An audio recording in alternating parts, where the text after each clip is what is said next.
You were riding on a skateboard. He did not fully stop at the stop sign. And that was when he hit me with his car. And you know it's pitch black, and you know you have no lights. It was dark, yes. Maybe I'll stop and let him go. That ever cross your mind? I assume he would have stopped. Well, then you're dumb. Then you're dumb. This is Judy Justice. Sebastian Perez Izaza is suing fellow student Samarth Patel for damages after being hit by Samarth while riding his electric skateboard. Court, come to order. All rise. Have a seat, please. Judge, case 3155, Perez Izaza versus Patel. Thank you. Welcome. Pronounce your last name for me, Izaza. Perez Izaza. Okay. Now, you were riding on a skateboard. I was. Motorized skateboard? Yes, Your Honor. And how much did you pay for it? I paid $300 for it. So it was a used one? It was a refurbished one. And it is your claim that the defendant ran a red light and hit you while you were riding on your skateboard, A right? stop sign. Stop sign. Yes. And you were not injured? I had a scrape on my hand. Okay. You were Not severely. Not severely injured. You have no medical records, hospital records, No. doctor's reports. Okay.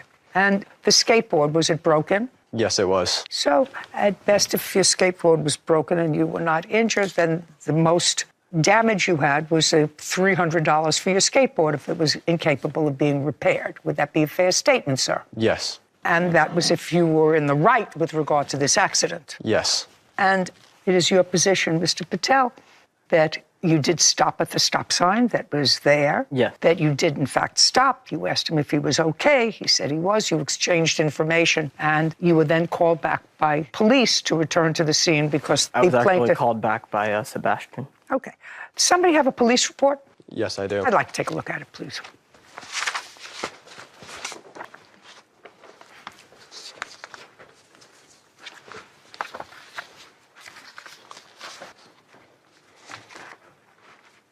When you called the police after you had already exchanged information with the defendant, Yes. they have a police log here. It says male was hit by a vehicle in a hit and run. Is that what Yes, you Your Honor. reported to them? Yes. Well, you know that that was not true. This wasn't a hit and run because he stopped and you exchanged information. Is that correct? I did not tell the police that it was a hit and run. That's what they reported. Well, that's what it says here in the police log. Yes. And it says subject didn't get the plate. Okay. So, Mr. Izaza, you want to tell me what time of the day this happened and the date, please? This was September 24th, 2023 at 8 p.m. So it was dark out. It was dark, yes. And your skateboard doesn't have headlights. No, it does not.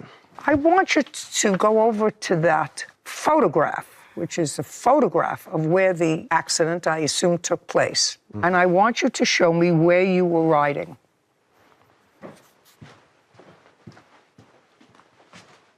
I was riding coming down from the sidewalk through the crosswalk, and that's where I was hit at the stop sign.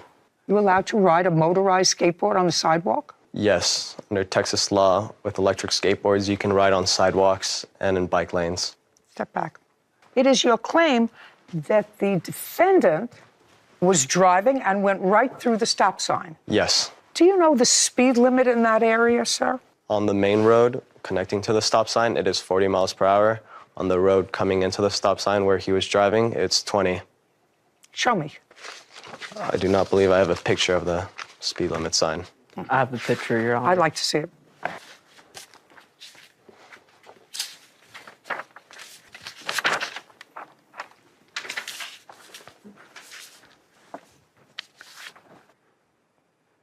Absolutely right. It's 20 miles an hour. So, Mr. Izaza, what you're telling me is that the defendant did not stop at the stop sign, but was driving at 20 miles an hour and hit you. Yes. Square on. Yes, Your Honor. Not at 20 miles per hour. I believe he probably slowed down, but he still rolled the stop sign. Oh, well, now you're saying what he did was he slowed down, but didn't completely stop. Because if you were hit with a car going 20 miles an hour head on, you would have been seriously injured, right? Yes. So he was not going at this reduced speed of 20 miles an hour. You say he actually slowed down, but not totally stopped. Yes, That means that you saw him. I did. So why don't you start this story again, sir? Because, I'm a little skeptical of your story. You understand that? Yes, Your Honor. Because we're talking late at night, and we're talking about you riding a skateboard with no lights. We're talking about the defendant who had his lights on because it was dark, so that if you're coming down the road, you can see a car coming. I did. Well, all that you left out of your complaint, sir. You understand that? Yes, Your Honor. So why don't you start this story from the beginning? You're coming down, you're riding your motorized skateboard. It's dark, and you see headlights coming from a direction from where you're going to cross the street in a pedestrian crosswalk. Yes, Your Honor. And? I see him coming down. I assume he would have stopped since I had the right of way with the stop sign. But while I was crossing the stop sign, that was when he hit me with his car. And it launched me off the board onto the hood of his car. Then I fell back down onto the pavement. After the accident, the defendant asked if I was okay. We exchanged numbers. He left, and then I called the police for my own safety to make a police report. For your own safety, why? I was advised by my parents that it would be a good idea for legal reasons and... Well, A, you weren't injured. B, nothing happened to your skateboard because you rode it home. Afterwards, I did not ride my skateboard home. You carried it home. My brother came and picked me up. The skateboard was crushed under his front tire. Sebastian Perez Isaza claims fellow student Samarth Patel struck him with his car while he rode his electric skateboard through an intersection. Now, you came back and spoke to the police Yes, I did, Your Honor. because the plaintiff had called him and given them your information, which Yes, you had Your given to him. Were you given a citation for that incident, sir? No, Your Honor. And did you stop at the stop sign? Yes, I did, Your Honor. Well, let me hear your version of how your car hit him. So I was You can going go up there down. and show me. I was going down Facilities Way, which is just right down this way. I had stopped. As you can see, he was coming down from this way. I did not see him coming. It was very dark, pitch black. He had no reflectors or headlights, and he basically rode a skateboard into the front of my car. No, he can't ride a skateboard into the front of your car, sir. That's impossible. I'm not very good at physics, but coming from the side, he did not. To be more specific, I stopped completely and... And then you proceeded. I did proceed, but when he was coming down and getting into the sidewalk, my car was at a complete stop. He then was about here maybe when my car was at a complete stop and he hit the front of my car. Your vehicle's his skateboard and the front of your car collided. Yes. Oh. Anything else you want to tell me? He did not fully stop at the stop sign. When he came to the stop sign, he rolled the stop sign and it seemed like he was taking a right turn. And that's... So you're watching all this happen on your skateboard. Is that what you're telling me?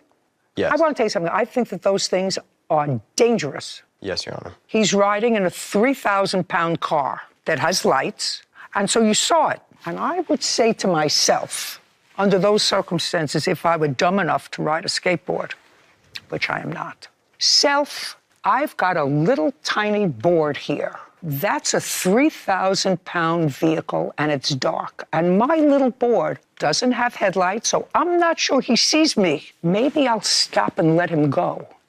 That ever cross your mind? He didn't see you, but you saw him. That's what you're telling me. Am I right? Yes, Your Honor. So why does you think that makes you a plaintiff? Because I had the right of way with the crosswalk. Pedestrians have the right of way. And You he weren't should a have fully pedestrian. You were on a motorized vehicle. So what I'm telling you is you saw him coming, and you know it's pitch black, and you know you have no lights, right? But there is a lamppost next to the sidewalk lighting up the sidewalk, and I believed he saw me. You mean all that went through your mind when you're seeing his car coming down the street? You think he saw you because there was a light somewhere on the street? Yes. Well, then you're dumb. Then you're dumb. Because what you're processing is, I can either stop my skateboard and wait a second to make sure that I can cross safely, or just plow ahead and go like this. Good luck to me. Which is what you did. And to me, You got to say, thank you, good Lord, that I wasn't seriously hurt. Not sue him. Thank you, good Lord. I'm going to use my brains the next time. If I'm riding a skateboard and there's a 3,000-pound car coming and I have no lights and it's dark outside, I may have the right of way, but if one of my grandchildren, I would hope, are walking and they have the right of way, but it's pitch black and they're not wearing reflectors all over their body, I would stop at that corner to make sure the car stopped. You don't think that that's a good idea? Okay. Be thankful, Mr. Azaza, that you weren't seriously injured and that all you suffered was a skateboard. Next time, be a careful rider when you ride a motorized vehicle that has no lights or reflectors. Goodbye. We're done. This court is adjourned.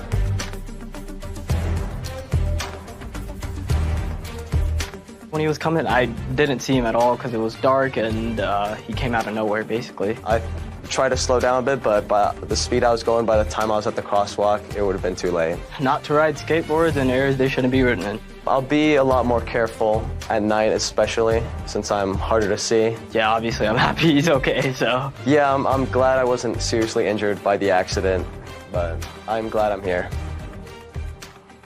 So these are my thoughts. Okay. Judges are only people. We all bring our life's experiences to whatever job we do. Yeah. And my life experience with people who ride motorized skateboards on the sidewalk where people are walking is they don't understand that as between the pedestrian and you, and you're riding a motorized vehicle, they have to watch out for you. Yeah. Well, this seems like a very nice young man. He's nice, he's a college kid, he seems respectful, he seems lovely, he wasn't injured. Next time, be smart. Yeah. You're gonna ride a skateboard, be a defensive skateboard rider. Agreed. Case 3167, Paley versus Moore. All parties, please come forward. Cameron Paley is suing her former friend, Ashlyn Moore, for bail money she loaned to Ashlyn. Ms. Paley, it is your claim that the defendant owes you $600, which was half the amount of bail that you paid for her when she was arrested for speeding. And during the course of this traffic stop, drugs were found in the car on her possession. Is that correct? Yes, ma'am. Okay. And this happened when? This happened on August 1st around 9:45 a.m. And you were going where? We were headed to see my friend Kendra in Gulf Shores. Who was driving? Ashlyn. Whose car? A rental truck. And you were stopped on August 1st for speeding. Yes, ma'am. Well, you issued a citation for speeding. Yes, ma'am. Did you pay the citation? Yes, ma'am. And when you were stopped for speeding, did the police conduct a search? Yes, after he had told me that he smelled some marijuana on us, and he waited about 15 minutes till he could get his dog. Did he order you out of the car? Yes, ma'am. Everybody? I was pulled out about 10 to 15 minutes before they were. You were pulled out first Yes. and searched first. Cameron Paley claims her former friend, Ashlyn Moore, is responsible for bail money she loaned to Ashlyn. Now, was the marijuana found on your possession? That's is not an answer. You've been very crisp so far. So was the marijuana found on your person? No, ma'am. Where was it? It was in the truck. Where in the truck? I believe it was in my bag and also in the center console. Just a second. What bag? My purse. It's not your claim that anybody, but you put it in your purse. No, so it was yours. Now, were you searched? Yes. Was anything found on you? No, ma'am. Was anything found in your purse? No, Your Honor.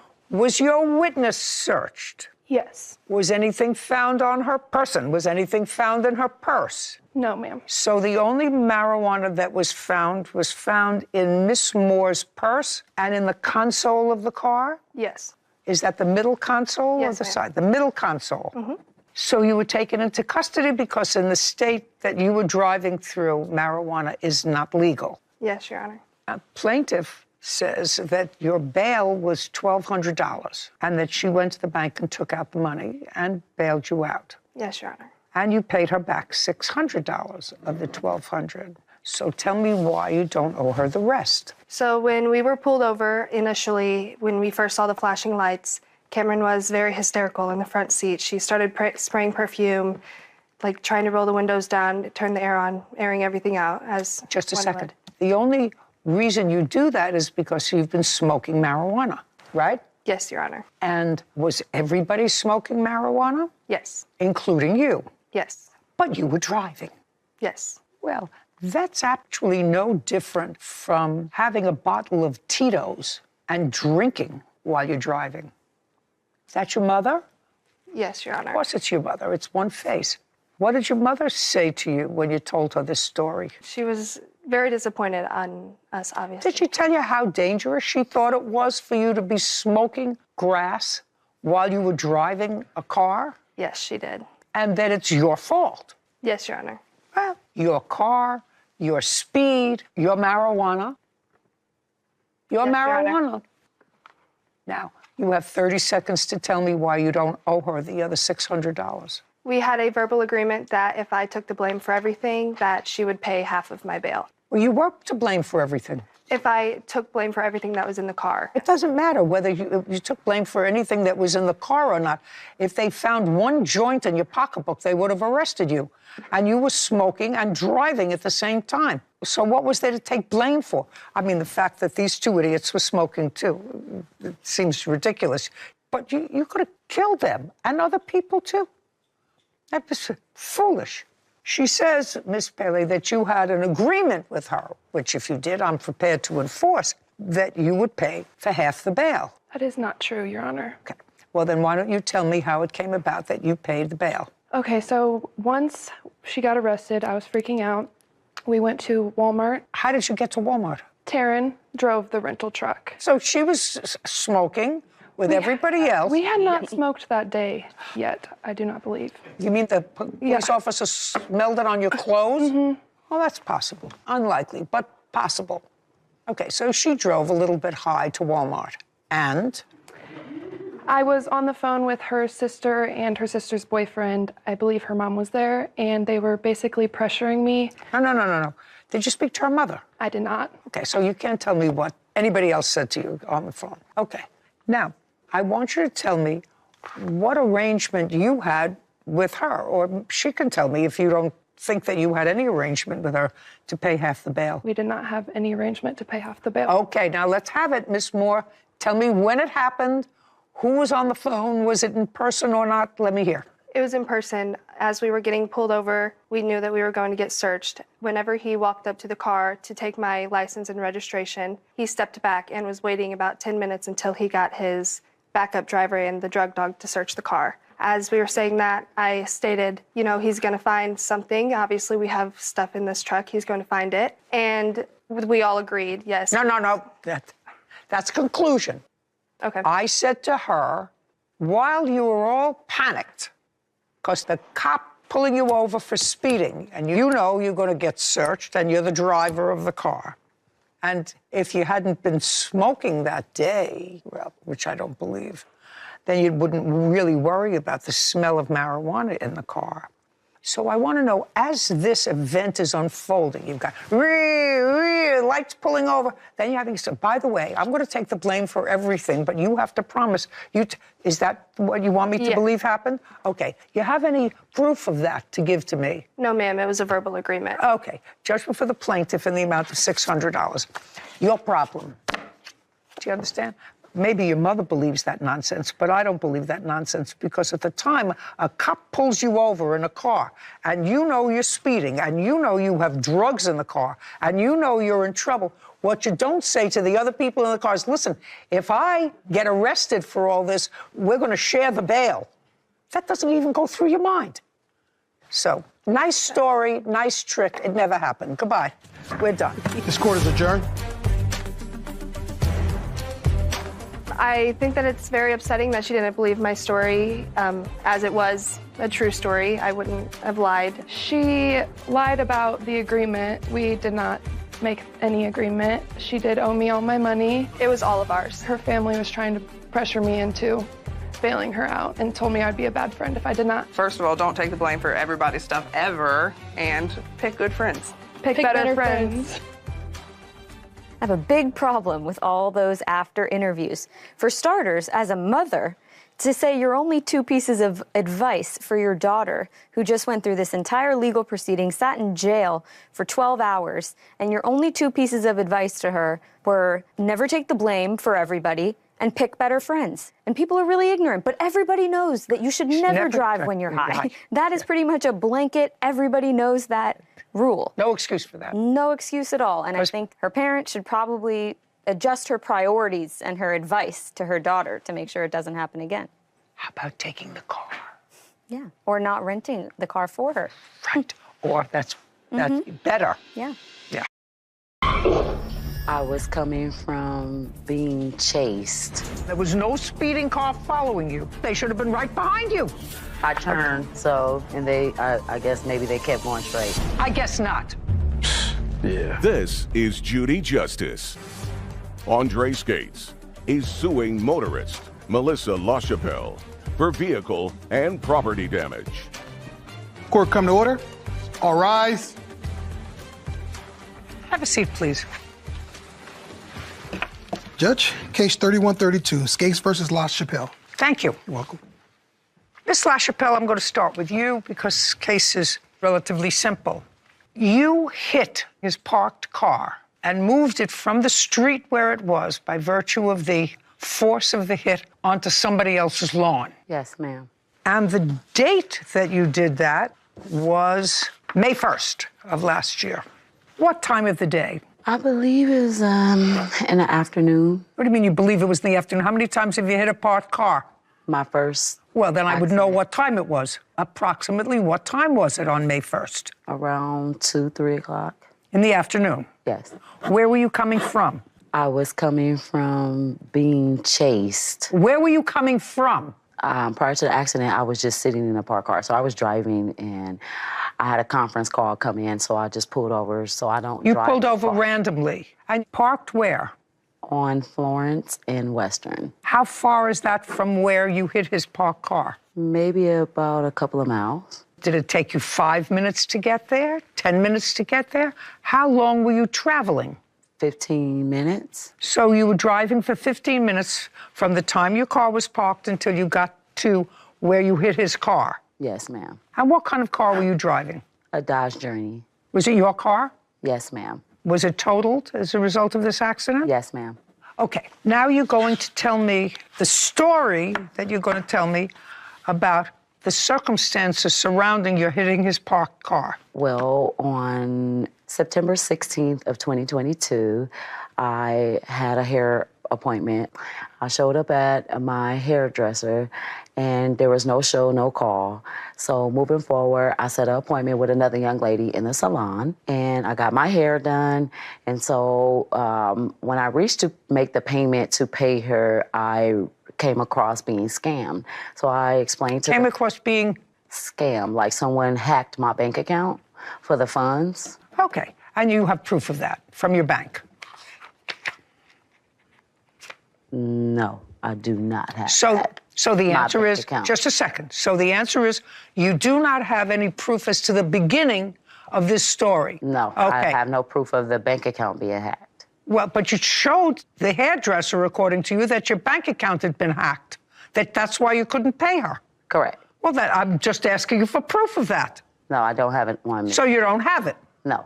Well, that's easy enough to get. Your bank account was hacked. We're not talking about 30 years ago. We're talking about a year and a half ago. So you would have had that, if the story you're giving me is true. What's the name of the hairdresser? Have you ever used her since? No, never. No. What was the name of the hairdresser that you had an appointment with that you didn't see that day? Have you seen her since? Not since the incident of wrecking his car. I seen her on that day. So you haven't seen either the person you were supposed to see or the person you stiffed in September of 2022, no. Right? And then, allegedly, on the day of this incident, you saw one of them? Yes. Yes. As you were sitting in a parked car where you had randomly pulled over to make a conference call. I'm just following the story. And then what you said in your answer was these people started to chase you. They started to vandalize and attack me in my car first. So you took off? Yes. Now, you had been on a conference call. Did you stop the conference call? I just a dropped second. the phone. The answer is you stopped the conference call. Yes. But you still had your phone.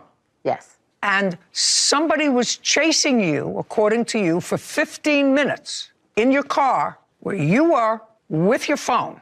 Just want to know that. Yes, ma'am. Someone was chasing you. Yes, ma'am. It's a lot of baloney. Okay, so you hit his parked car. And this was a 1981 Oldsmobile Cutlass, is that right? Yes. That you had been working on, restoring. Now, when had you purchased it? I purchased it in, when did I purchase that? It was Just a second, the questions get harder. When had you purchased it? A month before, a week before, a year before? 2.5 years ago. When you purchased the car, who did you purchase it from? I don't have his last name, but I have it in my phone. But his name was Jose, and he was from San Diego, and that's where I purchased it from. And how much did you pay him for the car? I paid him $10,000 for it. And you also have proof of that? Yes. I'd like to see it. Well, I don't have proof of that. I don't think I brought the bill of sale with me, though. That sucks. I know you needed that. Do I got the bill of sale? No, I don't have the bill of sale. Hold on. Let me see. It's in my phone from that date. Where'd it go then? Yes or no, sir? That's a very easy thing. Don't waste my time here if you don't have a bill of sale in your phone. I don't have it in my phone. Okay. Very good. And you don't have it there. Okay. Andre Skates claims motorist Melissa LaChapelle owes for damages after Melissa struck his classic Oldsmobile Cutlass. Melissa says she was fleeing from a dangerous situation. Now, you say that you were notified that your car was hit. You were either on your way to or from work. What kind of work do you do? Security. And you left your house. I assume it's a private house. Do you rent or do you own? I rent. How much do you pay in rent? $1,000. To whom? To the landlord. How do you pay him? I pay him through Cash App. And you were driving to work, is that right? Yes. Okay, what kind of car do you have? 2008 Jeep Grand Cherokee SRT. Do you have a note on the car or do you owe it free and clear? Yes, I do have a note on it. And you pay for your car payment from a bank account, right? Mm-hmm, yes. I'd like to see your bank account where you paid $10,000 for this car. Oh, you'd like to see it? Oh. Oh, yeah, I want to see that. Because I assume, if I said to you, could I see a check for the $10,000, you don't have a check. No, because I pay cash. Just a second. Well, you don't carry $10,000 in cash because you can transfer the cash just like you do for your landlord. Yes, right? Yes. And you don't want to carry for that your money. car payment. So that's the way your generation, not mine, but your generation pay things. They walk over to a machine and they go like this with their phone, and it's paid. So you pay your other bills that way, sir. So you don't walk around with cash. I want to see where you had $10,000 in the bank 2 years ago.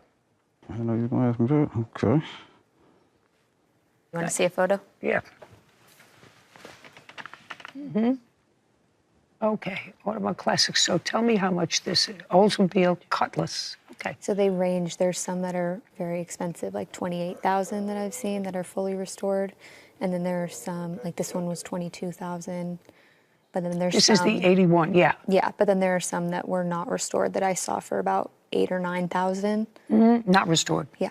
Okay, great. Thank you. Mm-hmm. Wiley's looking. You have a copy of the police report? No, we didn't have a police report because no one was injured. That's not why you don't have a police report on that kind of an accident. Could have killed somebody. Yeah. Okay, Mr. Skates, let's go. Do you have it or do you not have it? Yeah, I'm pretty sure I have it. It was 2 years ago, so I got to go all the way back. Well, you should have had it with you. You're suing her for $10,000. So all I want to see is how much you paid for the car. You say you paid $10,000. Yeah, I know. You don't have a bill of sale. I just want to see where you had $10,000 in the bank, and then it was paid out to Jose. You do understand, Mr. Skates, that that would be on you. You have a whole bunch of papers there. You do not have a bill of sale on the car. You don't have any proof of what you paid for the car, except your word that you paid $10,000 for it. It's very easy to go back and get those records. We're not talking about 30 years ago. No. I know. You got a whole lot of papers there that are irrelevant. And your insurance company, according to you, valued the car at $3,500 and paid you because you did have insurance on it. Yes. So all I want to see is what you paid for it. No, I'm trying to... Just a second. You have a video of this accident? Yeah, I do. Keep looking. Okay, all right. Do you have a video of this accident? Yes, I do. Play it. I want to see what the car looked like.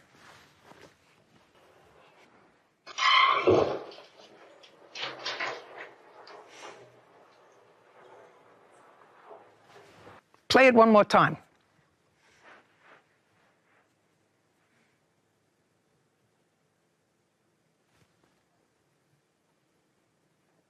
Keep going, keep going, keep going, keep going. I'm just looking, by the way, Miss LaChapelle, for the people who are chasing you.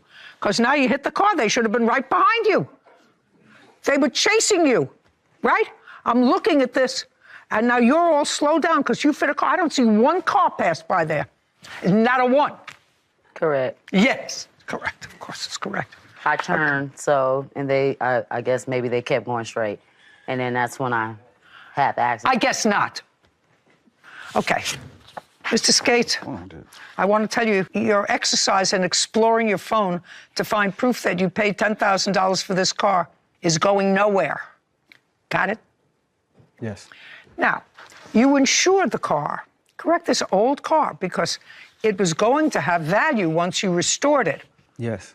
Now, restored, the average price is about $10,000. That's what Sarah tells me, correct? It ranges, but I could find a couple if you want. No, it ranges 9, 10, 11. It can go anywhere around that amount, but that's fully restored, right? Well, restored means like when that's mint condition. Like, 'cause when it's in mint condition, that's how much it would go for, like 9 or 10,000. But the features that were on the car were extra couple little features that people like on those cars, which is the stick in the floor and the T-top features that are on there that people I have like no idea, sir.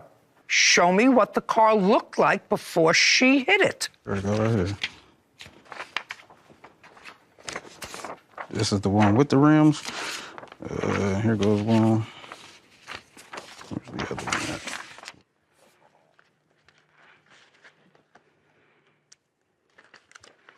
Oh, that's good looking. Now, when you bought the car, sir, was it running? Were you able to drive it back from Jose's? No, I had to get it towed. So when you bought it, it was not running? No. So you didn't pay $10,000 for it? Yes, I did. Yeah, I don't believe that, sir. There's one car available for sale that's a 1981 Oldsmobile Cutlass that's drivable, that's $5,100, not fully restored. That's today. That's why I was saying the features that it has on I don't care about the features. You bought a non-running car that had to be restored to running so that you could resell it. You hoped for a profit, but there's no way you spent $10,000 on the car, because then if you were putting in all new parts and restoring it, you would never be able to recoup your money. Yes, you can. No. Can I explain? Because I put a lot of money into it, and the resale value once... Just a second. Okay. So far, I don't believe that you paid $10,000 for it, not running. Now you're going to show me what you put into the car. Okay. You see, if you told me the truth, sir, and if the insurance company only paid you $3,500, I would have paid you what the value of a non-running car would be, plus everything that you put into it, less the $3,500 that the insurance company paid you for it. So if you have everything that you put into it, the only thing you don't have is what you paid for it. Am I correct? Yes, you're correct on that part. Okay, so now let me see what you put into it. Oh. Trace Gates has accused motorist Melissa LaChapelle of crashing into his classic Oldsmobile Cutlass.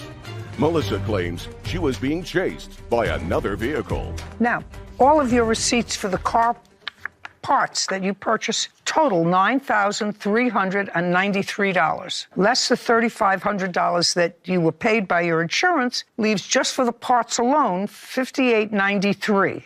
Even if you paid $5,000 for the car, you're at $10,000. Do you understand?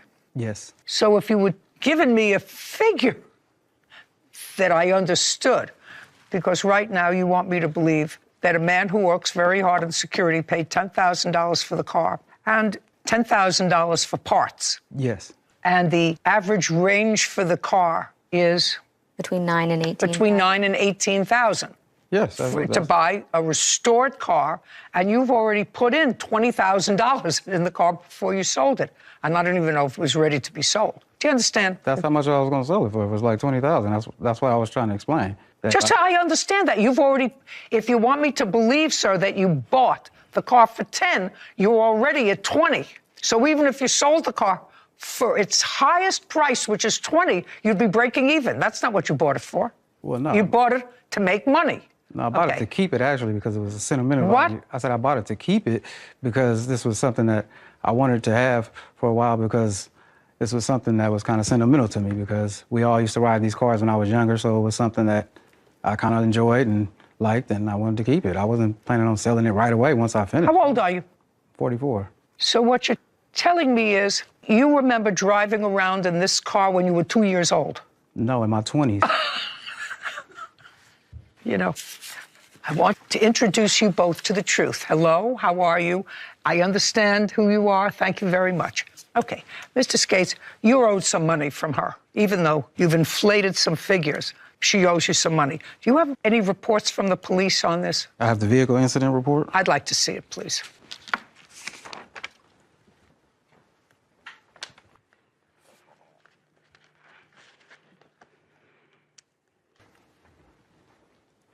Can I see just the proof from your insurance company, please, of what they paid you out on the car? And her insurance paid you, is that right? No. Was your insurance? Oh, you said my insurance? Yeah, my insurance paid me, not her. Why didn't you? Hey. Her insurance paid me. Put your phone down. Oh, I have it on my email. Why didn't your insurance pay him out? I didn't have insurance. I was switching my insurance policy to a new company. Oh. And I got So into just a an second. accident. So when there was a traffic report, you told the police you had AAA insurance, because that's what's in the report. No, they asked me for my information, and that's what I told them. Well, I said that's what you told them. You told them that you had insurance and AAA was your insurance company. Well, and that's a lie. The paperwork. Just a that I second. had. That's a lie. You told them that you had insurance and you didn't have insurance and there was no speeding car following you. I did not tell them I had insurance. I told them the truth, that the same thing I told you. No, you didn't, because then they would have given you a summons for driving your car without insurance if you created the kind of an accident. Did they give you a summons? No. No. Okay. Some piece of work.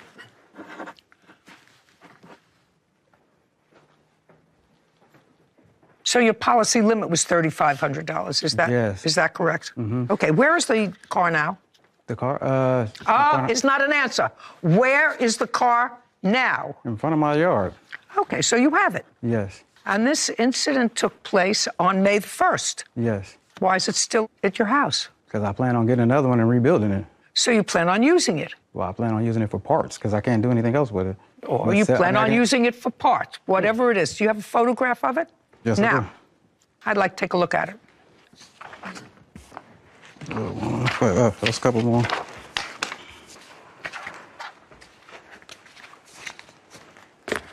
Oh, gee whiz. Yeah. Yeah, there's no way you can use this car. Why don't you just scrap it? Well, because I was planning on, if I took her to court and wanted some money, I was going to try to buy another one, rebuild it, use some of the parts off of that one, and try to get my car back, you know? That's just, I mean, it's a big loss for me. But, I mean, what am I going to do? I mean, that's all, only way I can see I can get back, you know? Okay.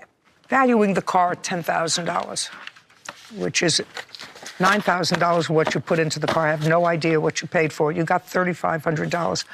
I'm awarding you a judgment, sir, of $6,500 against the defendant. Judgment for the plaintiff in the amount of $6,500. We're finished here. I would have taken your license away. This court is adjourned.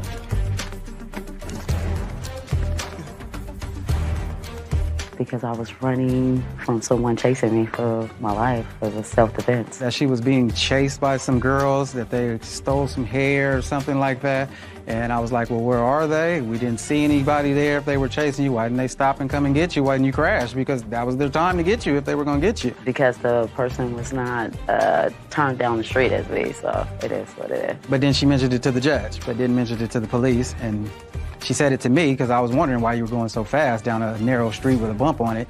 And that's what she said, that some girls were chasing her over some hair. I am still driving, but not that vehicle. It's total. It's time to get a new one. You know, common sense is a great indicator of truth.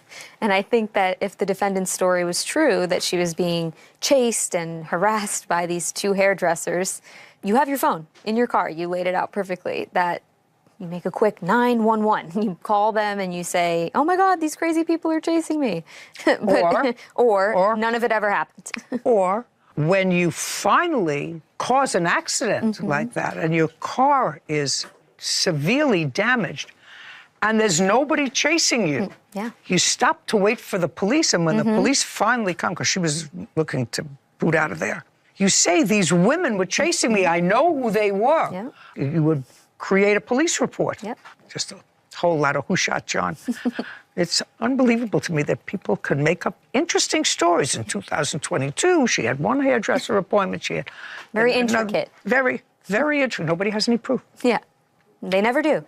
Sometimes they do, but not in fishtails like this. Gave him money. You say he never gave you the car and he sold it. Yes. No, she didn't. I have proof that she paid you for this car. It wasn't a significant sum. What? I don't know how much. I immediately don't like you already. This is Judy Justice. Kayla Sams is suing her former partner, Brenton Pickett, for personal belongings, a car, and harassment. Court come to order. All rise. Have a seat, please. Judge, case 3147, Sams versus Pickett. Thank you. You're welcome. This used to be your boyfriend. Yes. Sort of lived there sometimes, where he lived someplace with a child, right? Yes. Boy? 2 boys. 2 boys. How old? 3 and 4. Where is their mother? She's around. We have like joint custody. And sort of how many days a week would you say that you spent when you were together at his house? Almost every day. No, she didn't. Don't speak out. She... You never know where it's going to go. Just because she says it doesn't mean it's going to hurt you. Okay. See, she may say something like almost every day, Right. and that's only going to hurt her. Do you understand? Yes. Okay. And when did you start spending almost every day at his house? Around March in 2021. Until when? January of 2023. Then you broke up and claimed he owes you all kinds of money and things that you weren't able to take out of the house, and you also gave him money for a car that you never got. That's what the case is about, right? Yes. Easy. Okay. You bought a whole bunch of electronics at a rent-to-buy. Give me the name of the company that was rent-buy. Rent-A-Center and American Rental. So 2 different companies? Yes. What did you buy at each of the companies? With Rent-A-Center, I bought the Xbox One and then the TV. And with American Rental, I bought the PlayStation 5 and the sound speaker set. In what year did you buy each of these things? In 2020 is when I bought the Xbox One. 2021. In just a second, in 2020, so before you met him. Yeah, that one came before I met him, yes. That one came before you met him. So in 2020, you bought the Xbox One and the TV? No, the TV was bought later in 2021. So that was bought after you met him? Yes. Now, you bought the Xbox. Did you finish paying for the Xbox? Yes. Prove it.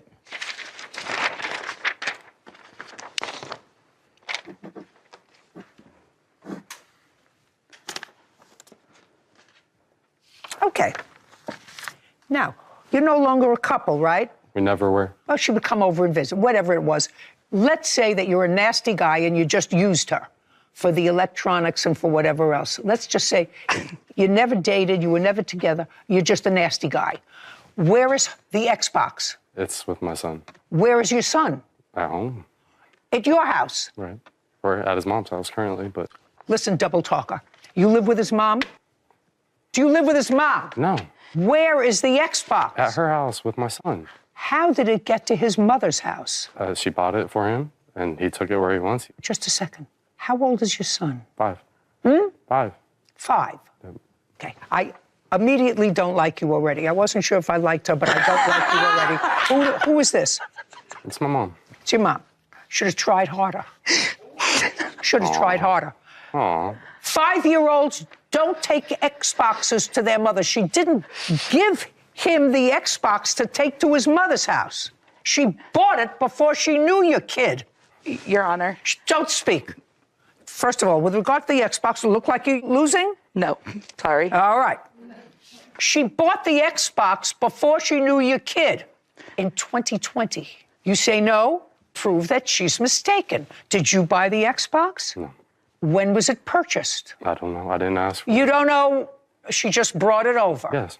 And when she brought it over, did you ever use an Xbox? Do you know how to use it? Yeah. That would be a yes, not yeah.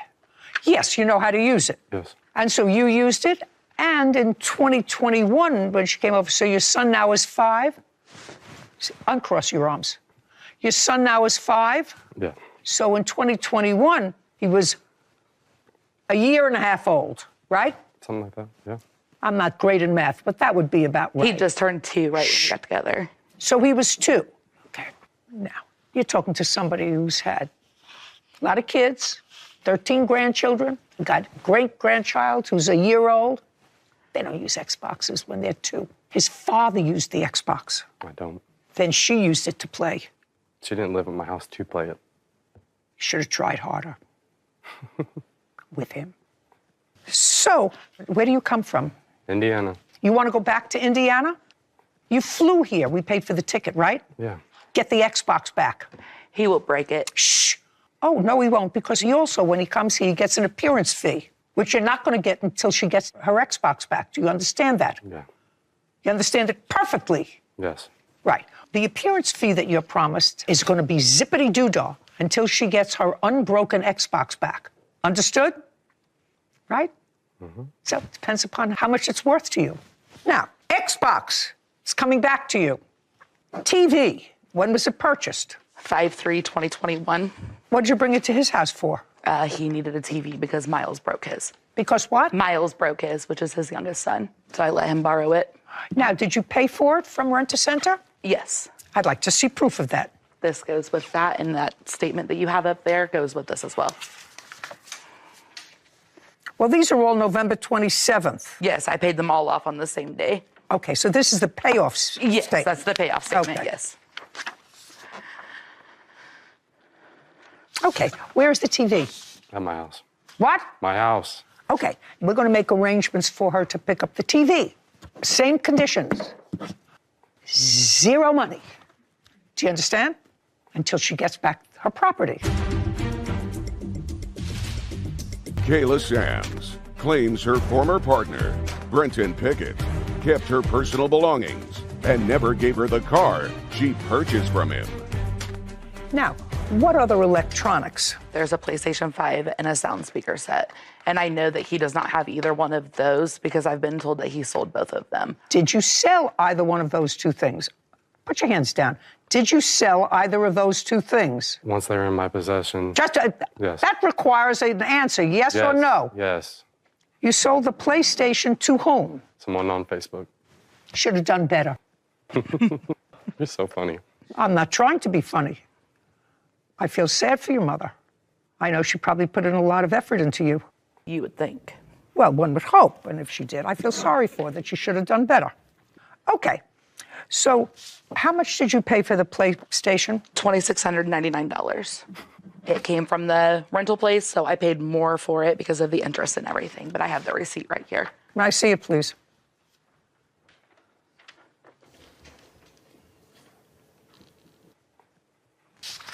PlayStation and speaker set. Sold that too? What does that mean? Yes. What does that mean? Yes. Sure. Whatever you want me to tell you, I guess. I don't want to be too hard on him. He doesn't have anything wrong with him, does he? No, he does not. He has. Oh, good.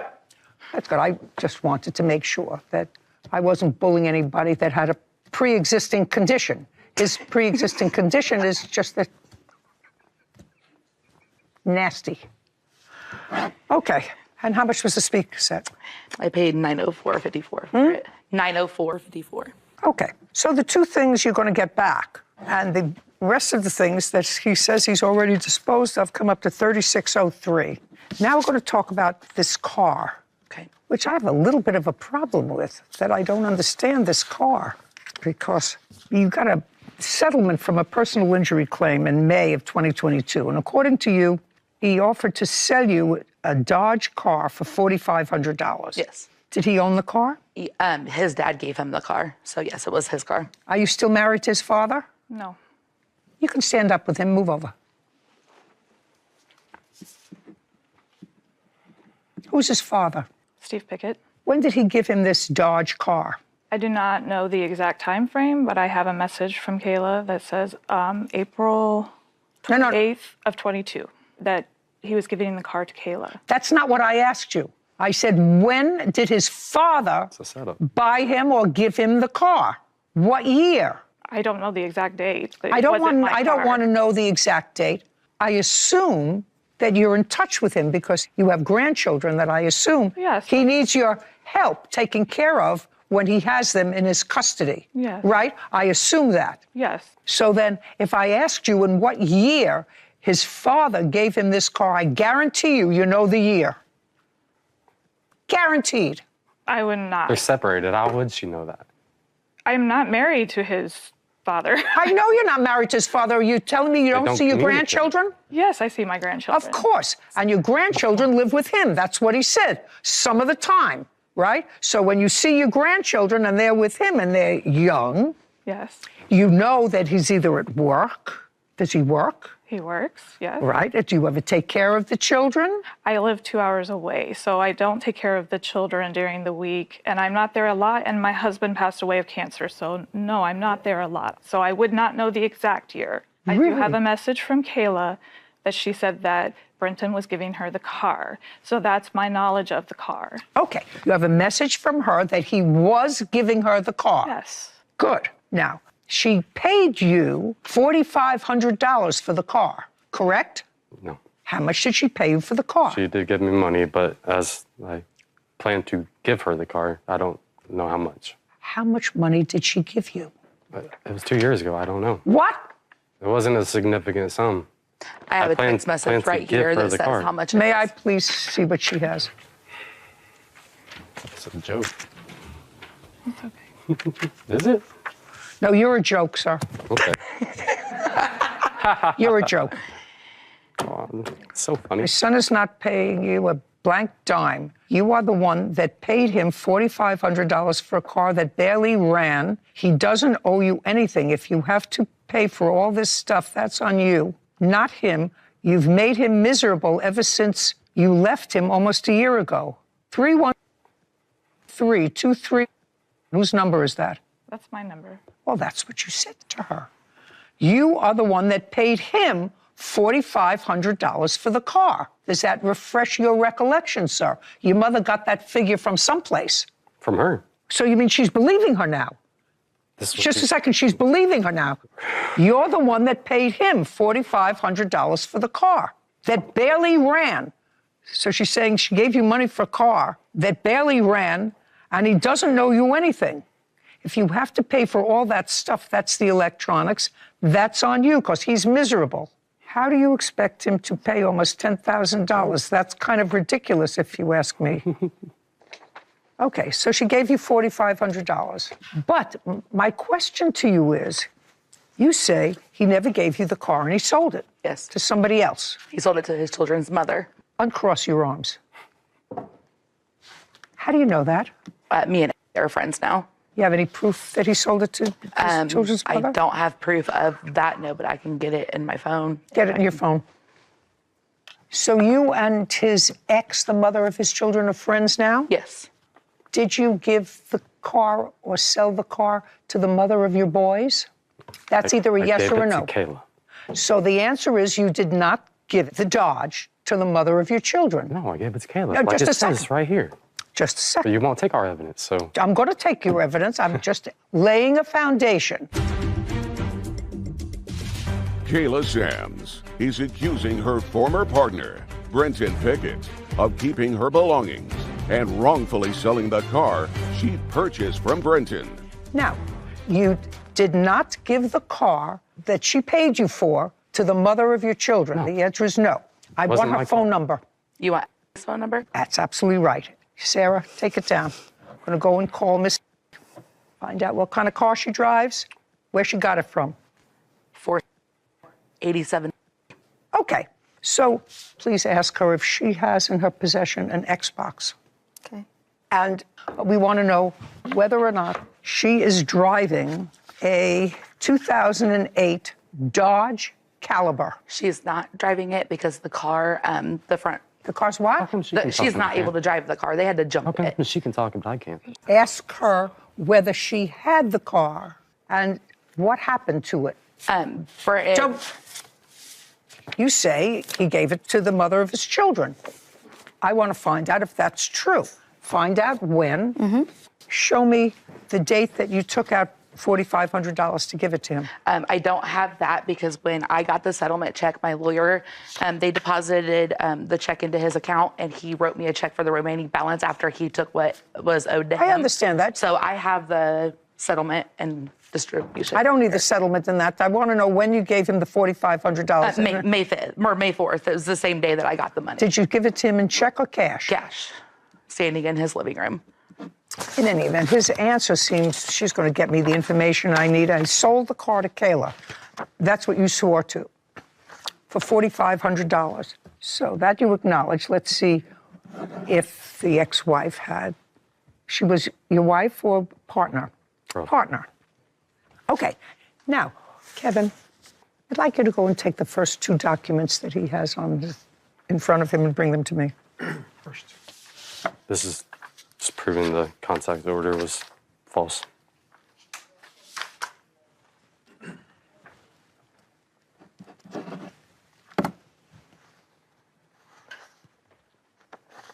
What is this that you're showing me? That's the picture she put in the contact order that I had nothing to do with. It's from a car wreck. Just a second. I'm talking about a car. Okay.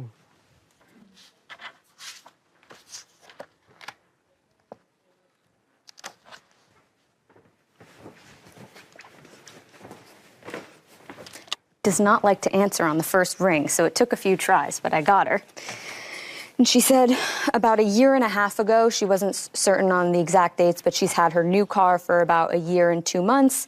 So she figures about a year and a half ago is when she bought the Dodge from Brenton with Kayla's permission. So that's how she phrased it to me. So I said, you weren't sure of who the owner was, or you are? She says it was sort of a convoluted situation, but how it was presented to me was that I was buying it from Brenton and Kayla allowed that sale to take place. When I asked how much she paid for the car at that time, she said it wasn't a bill of sale or a proper amount for the car, but that she helped Brenton out with rent payments and other small things like that as a quid pro quo, you could say, for the vehicle. The vehicle is junked now. She said it was not safe to drive. She didn't feel comfortable having her children in it, so the car has been junked. And in regards to the Xbox, it is in full working order in her house with her son currently. So I have proof that she paid you $4,500 for this car. And according to the lovely, you did, in fact, sell her the same car, she says, with your permission. I did not give permission for that vehicle to be sold again. He probably told her that he had my permission. He did not. The only question that I have is, why did you wait so long to sue him? Brenton was very abusive and very mean. And when I decided to finally leave, I sent my family to get my things and he wouldn't give it to them. And it took me a minute to get over everything that had happened. And I had to pay off all of this stuff as well. And he is in possession of it.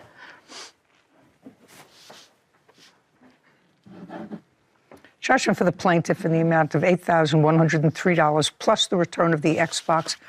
The defendant's fee, if any, will be held here until the Xbox is returned. Thank you very much. How do I get that back to him? You can take the auto and get a sheriff to go pick it up. Okay.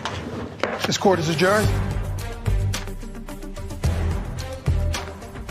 She's a scam artist. He came in here with a few text messages that were irrelevant to the case. I really don't know what he thought he was doing. That whole case stacked against him. It's what she does, bud. I'm not dating no more. I don't know. Can I go? I'm ready for a brighter future. You know, you always have a problem when the two exes have each other's phone numbers on speed dial. Oh, yeah. I found it interesting, though, when I spoke to her, and I should have followed up, about the permission that she said, because that was the word she used. She said, he gave me the car, but Kayla gave her permission. And I should have followed up more, because then she denied, Kayla, the plaintiff, denied saying that. And if you were friends now, I feel like you might have gotten your story a little straighter before coming here. I don't think that they intended that you would go in the back and call No, her of to course. verify. That's the best part of the verification calls, is they're always a surprise. He wasn't a nice man. No. Because if the other stuff was in his house and he knew that she had purchased it and they were no longer together, well, maybe he would say she purchased it and he kept it in the house and they were gifts. but he didn't. He sold most of it. Sure. He sold the expensive, instead of giving it back, he sold it for the money. And there is absolutely no allegation that she owed him money for anything. She was the generous one and he was the taker. I don't know. Women need to nest. They pick on any piece of trash in order to nest. You made a loan and she hasn't paid you back. I said, you need to pay me. She said, I want to help. And I said, okay. Never. This is my family's charity. You're in this to make money. She never said, I'm going to make a donation to your side hustle charity. This 42, Sun versus Gray. Thank you. You're welcome. Miss Sun, there's a relatively simple case that we will unravel. You allege that you made a loan to Miss Gray and she hasn't paid you back. Miss Gray said, no, you never made a loan to her. What you did was you made a charitable donation. That's your defense. Is that right? Correct. Okay, so I'm going to start with you. Tell me what kind of work you do. Sales and customer service. Right. Tell me what you have to do with bingo. I've been doing bingo since I was about 18 years old. What do you mean you've been doing bingo? You're playing the game? Playing or working it, yes. What does that mean, playing or working? Playing, I understand. I've done that a couple of times myself. Working, I don't understand. Well, you have to have a 501c3. Yeah. It has to be a charity that you are supporting for the bingo games in California. Okay, and just a second. Okay. So you set up bingo games, and part of the money that you get, you donate to charity, and that is a source of income for you. No, I don't make any income. Nothing? No. I do make tips, though. Just a second. So you make income? Correct. And how long have you been doing that? About 25 years now. How much money annually would you say, calculated guess, that you make from the tips from the business? Annually, maybe 25,000.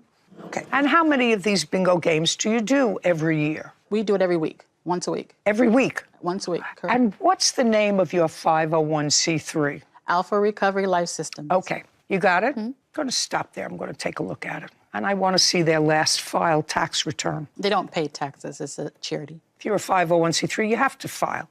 You pay somebody. You have an employee at the 501c3, one employee. No, I'll find out the answer from this. I don't have any employees. This is my family's charity. What I'm saying is you don't pay anybody from the money that you collect at the bingo games. Correct. Nobody gets paid. Correct.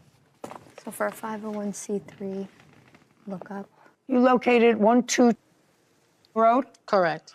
Who lives there? My father. Another employee at the charity. What do you mean another employee of the charity? First you said there were none. Hold on. Let's get this straight. How much does your father get paid from the charity? I don't know. What do you mean you don't know? It's just a fundraiser for the charity to help support all the programs they have. So I don't have anything to do with that part. According to their filing requirement code, says they've stated they make income less than $25,000 per year. Well, she makes $25,000 a year in tips. Well, that's just the type of filing, the 990, required to file Form 990N, income less than $25,000 a year. Cute. The charity's only been in existence since April. Cute. Okay. So I want you to tell me, how first did you meet her? I've been playing bingo with Sunny for over 20 years. And I want you to tell me about this $6,000 she gave you. Well, I was opening up the bingo parlor. Just a second. Opening up what bingo parlor and when? The grand opening was on April the 16th, 2023. Where? In Lake Forest, California. Who pays the rent? Who pays the rent for that? Who pays the rent? You were opening up a place to play bingo. Who pays the rent? We pay the rent from the proceeds of the bingo game. And then there are people who run the bingo game. Correct. And who pays them? We're all volunteers. Well, you're not a volunteer. You make tips. That's the idea. That's how you make money. You make $25,000 a year tips in cash? Yes. Yes. How much do you have to pay to play a game of bingo? Between $300 to $3,000. To play one game? 1 day. One whole day? Yes, ma'am. Is that right? You pay either between $300 or $3,000 to play bingo for a day? For the charity? Oh, I'm sorry. Are no, you saying the player? I asked her how much did it cost for Miss Sun to play bingo for a day? Oh, the buy-in. No, I asked her. Okay. She said between $300 and $3,000. Yes. Right? Yes. And how many people would you say you play with at one time? In her place. Let's start in her place, because her place, she says, is for charity. When I start the first day, we had at about 150 people. And 150 people, and you play once a week? Once a week. Okay, and 150 people is an average number of people? No, after first week, about 50 to 60 people. Okay, and those people pay anywhere between $300 and $3,000 to play? Maybe 200 to... No, that's a big span. You have to buy in to play bingo. Yes. The minimum buy-in was $40. And does that go up? There are side games that you can purchase on your own that are $1 a piece. So you can purchase 20, you can purchase 100. Some people, such as Sonny, will probably spend that much money at one time, but there are some people that won't. But the buy-in is $40. So if you have 50 people, how much of that weekly goes to the charity? After the balance, we have 50 No, people? no. You see this face? Yes. This is an old face, but it's a smart face. Of course. You are not in this business for your charity. You're in this business for money. That's what it is. I know all about 501c3s. I was involved in a 501c3. I got out of a 501c3. I know all about 501c3s. And I know what the costs are around a 501c3. So let's understand each other. You are not in this for charity. You are in it because you make money from it. The fact that you may donate some of the proceeds to a charity is nice. But we both know that you're in it to make money. Sonny's son claims her former friend, Dana Gray, owes for an unpaid loan used to start a charity bingo hall. Dana is countersuing for defamation and lost wages. So let's end any notion that I think that you have totally altruistic motives for being involved in this charity to rehabilitate people. I want us to understand each other. 100%. We got it? Okay. Can I show you a profit and loss statement so you can see how the breakdown goes? Do you think that I'm going to believe that? After what I just read on the internet, that you said that it makes less than $25,000 a year, you're going to want me to believe your profit and loss statement? No, Don't be I want ridiculous. you to see how it's broken down so that you can see how many people you have, how much it costs for them to have it. You're in this to make money. Tangentially, you also support a charity, but you make money. You don't take your $25,000 a year, if that's all you get, and donate it to the charity. You don't do that. You keep that. So you're in it to make money. She gave you $6,000. You've been playing bingo with her for 20 years. I want you to tell me a story that this old but seasoned face is going to believe. Do you understand? I do. All righty. Let's start from there. Okay. When I was starting up my bingo game in the bingo parlor, there were startup costs that were associated with it. Rental, paper, tabs, the whole nine. Okay? I understand what you're saying. I also have to have attendance. You have to have people coming to play. If you don't have people coming to play, spending $300 or $3,000, it doesn't work. Okay? I literally went to Sunny because I called the place that she plays. And I said, I'm opening up a bingo game. I want you to come. She lives in the neighborhood. She said, let's talk about that. I said, okay. We met for brunch. She paid. She said, No. Now you met for lunch. Yes. Brunch. Brunch, because we went to a cafe. Go ahead, and now you are opening up a bingo parlor. Yes. Where you're going to make money. Correct. And you needed money for startup costs. Correct. Okay, so now you're sitting down with Sonny. Okay. Very slowly, so that this face, madam, believes you. Okay, Your Honor, I did not need Sonny for startup Just a money. second. Now that's called editorializing. Let's meet up for brunch. That's what she said. Let's meet up for brunch. She asked me about the charity. I told her about the charity. I told her that it was going to cost a lot. I have already had No. Tell me. I want you to say, she said this to me. We sat down for brunch. Okay. I ordered scrambled eggs. She ordered oatmeal with raisins and cinnamon. We both ordered coffee.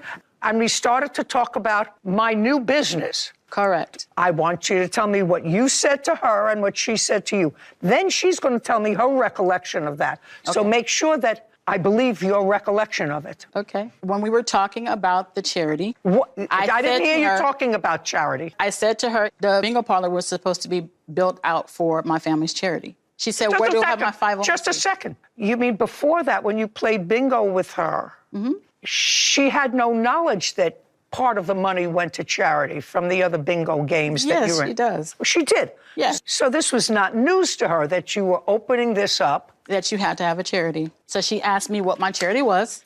I thought you said she knew about it.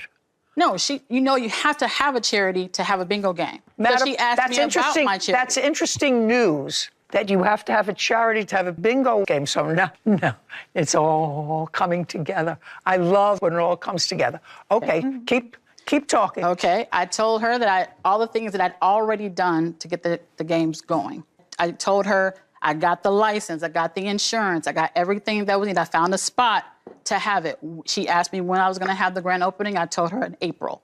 That was the extent of the conversation. Good. Then she said, how much are you paying for to get this all started? I said, I'm paying $6,000 and the charity is paying $12,000. That's exactly what I told her. Okay, she said, how much are you paying? She said, I'm paying $6,000. I'm paying $6,000 and the charity is paying $12,000. Correct. Keep going. Because we had to have the startup cost covered. I said, I have 4 TVs.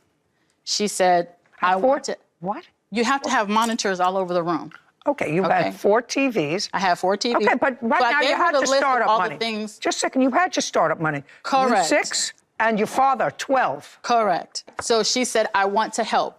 And I said, okay, because I know that she knows. Not because I know she knows. Because she told me that the people who come to the other bingo halls who spend a lot of money come because she's there and she influences them. And I said, well, that's great. That's what I needed Sunny for. I needed her to get people to come to this bingo game, especially for it being like grand opening in like 4 weeks. And she said, I have influence with all these other different bingo halls that she's in. And I said, oh, okay, well, that's great. She said, at first I was going to give you $3,000, but now I'm going to do $6,000 because she wanted to do the same amount that I had done. I can show you my bank statement. True. I can show you my bank statements. I had money in my accounts. I did not need money from Sunny. What I needed from her is to get people to come to the bingo. But you took her money. I did, of course I did. You didn't need money, but you took her money. I did because the arrangement was she said she had retired. Just a second. Okay. Show me where you put her $6,000. In savings. I'd like to see it.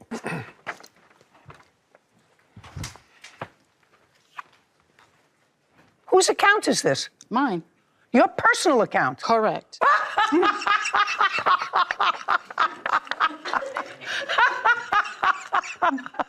Your defense to her action is that she was making a charitable donation. Why isn't this made payable to a charity? Charity, she can deduct. You took the $6,000 check and put it in your own bank. I then put another deposit, which you can see there, to the charity to pay off all the stuff we had to pay in the beginning. No. Which you can see. You take her check and you put it in the charity. You put it in the charity in the 501c3. Let's see. Withdrawal, $412, $4,362. Where did that go? To the charity. Show me. I don't have that. Show me. I don't. Show me on 412. That's how I was able to pay for everything. I'm just curious. I want to see on 412. You withdrew. You didn't transfer. You withdrew $4,362. Correct. I was trying to get all the startup stuff done, Your Honor. That was just how I did it. Yeah. Loosey-goosey. I can show you the invoices for the vendors for that same time frame. I don't give a rat's ass. Sunny's son claims her former friend, Dana Gray, owes for an unpaid loan used to start a charity bingo hall. Dana is countersuing for defamation and lost wages. Listen, you and I both know, madam, I'm going to get her story in a second just to wrap it all up, but you and I both know that this is a 501c3 hustle. People have a good time, they play bingo, but the 501c3 covers you so that most of the costs that are involved, you get to write off because it's a 501c3. I got the hustle. Okay. Now I'm not asking you a question anymore. There are no more questions. Now, I would like you to go back to the brunch Do you remember Yes. having brunch with her? The week before she was approaching me, she's opening the bingo place. And I said, okay, we meet and let's talk. So we... What did you want to talk to her about, by the way? Because I play bingo. You play bingo regularly? Yes. I assume you win. Win and lose. I You play win and 2 lose. times a week. Tell me what you do for a living. I'm retired for the real estate and finance advisor. Do you have a lot of money?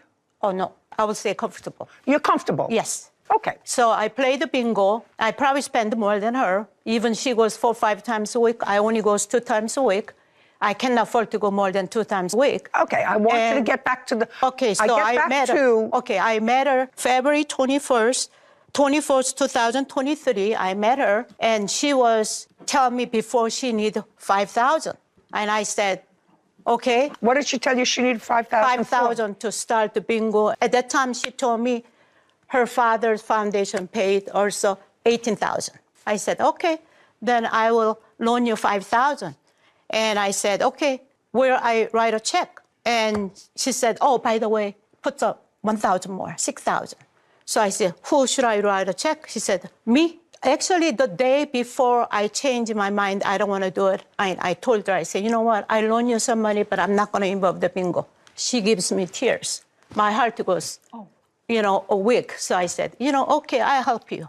Because she knows I know so many big spenders, and they followed me. So I give her $6,000, and she told me, Sonny, I'll pay you right away soon, but 6 months, I'll pay you. I said, okay. She didn't pay it because I'm the one who count the money. I figure out all the taps, like what she said, $1, spend extra money to buy taps. That's why people spend the money. I know exactly how much she made. And every single Sunday, I said, you need to pay me.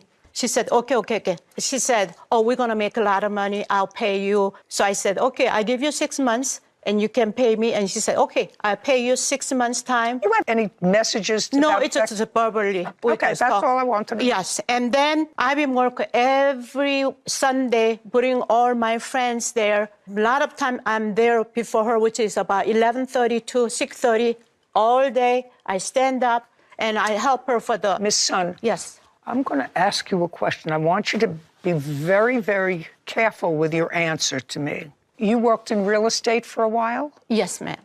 So you had a business? Yes, I'm a businesswoman. I owned a couple of businesses before. Okay. And how old are you? 66. Do you live by yourself? No, I live with my husband. Was he a working person? He's a retired civil engineer for many, many years. Can you tell me how many charitable donations in excess of $1,000 you made over your lifetime? Never. No, how did I know that? We don't even know each other. Your Honor, she plays bingo twice a week and spends over $1,200 each time. What does that have to do with you? That's to a charity. Just a minute. That's her pleasure. Yes. You don't understand. Yes, no. my That's not for a charity. Yeah. You don't have to help me, Miss Sun. That's not for a charity.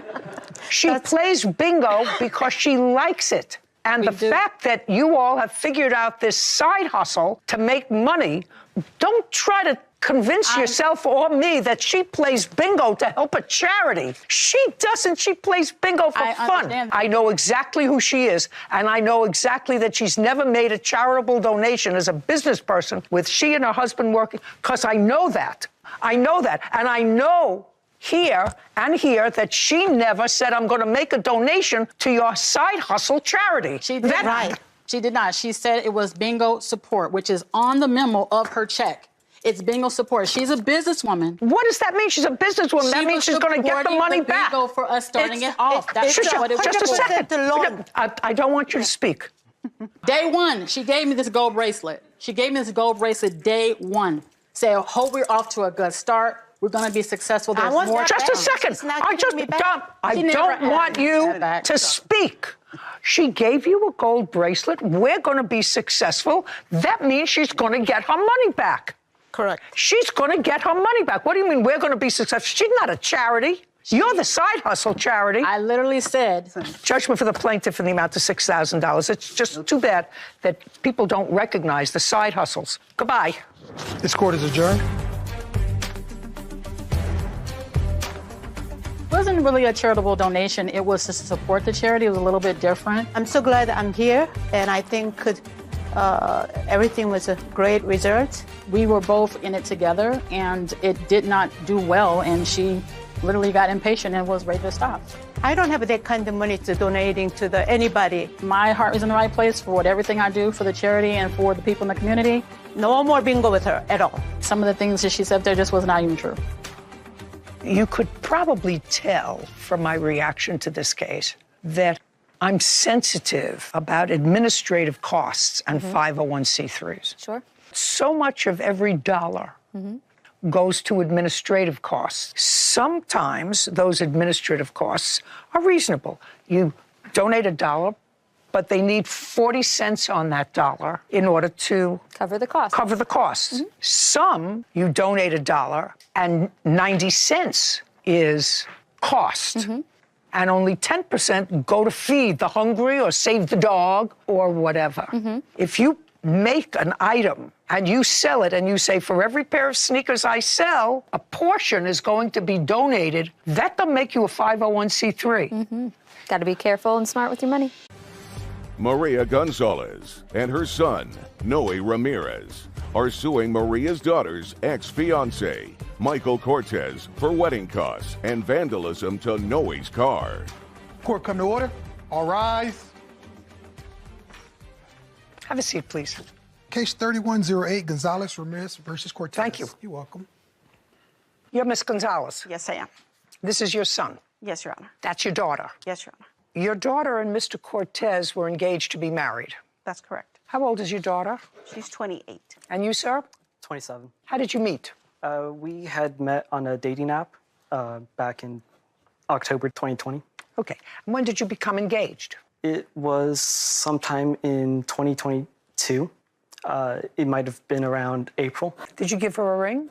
I did. Your Honor, they were engaged in September 2022. Did it sound better? I believe so, yes. Okay, this is what the case is about.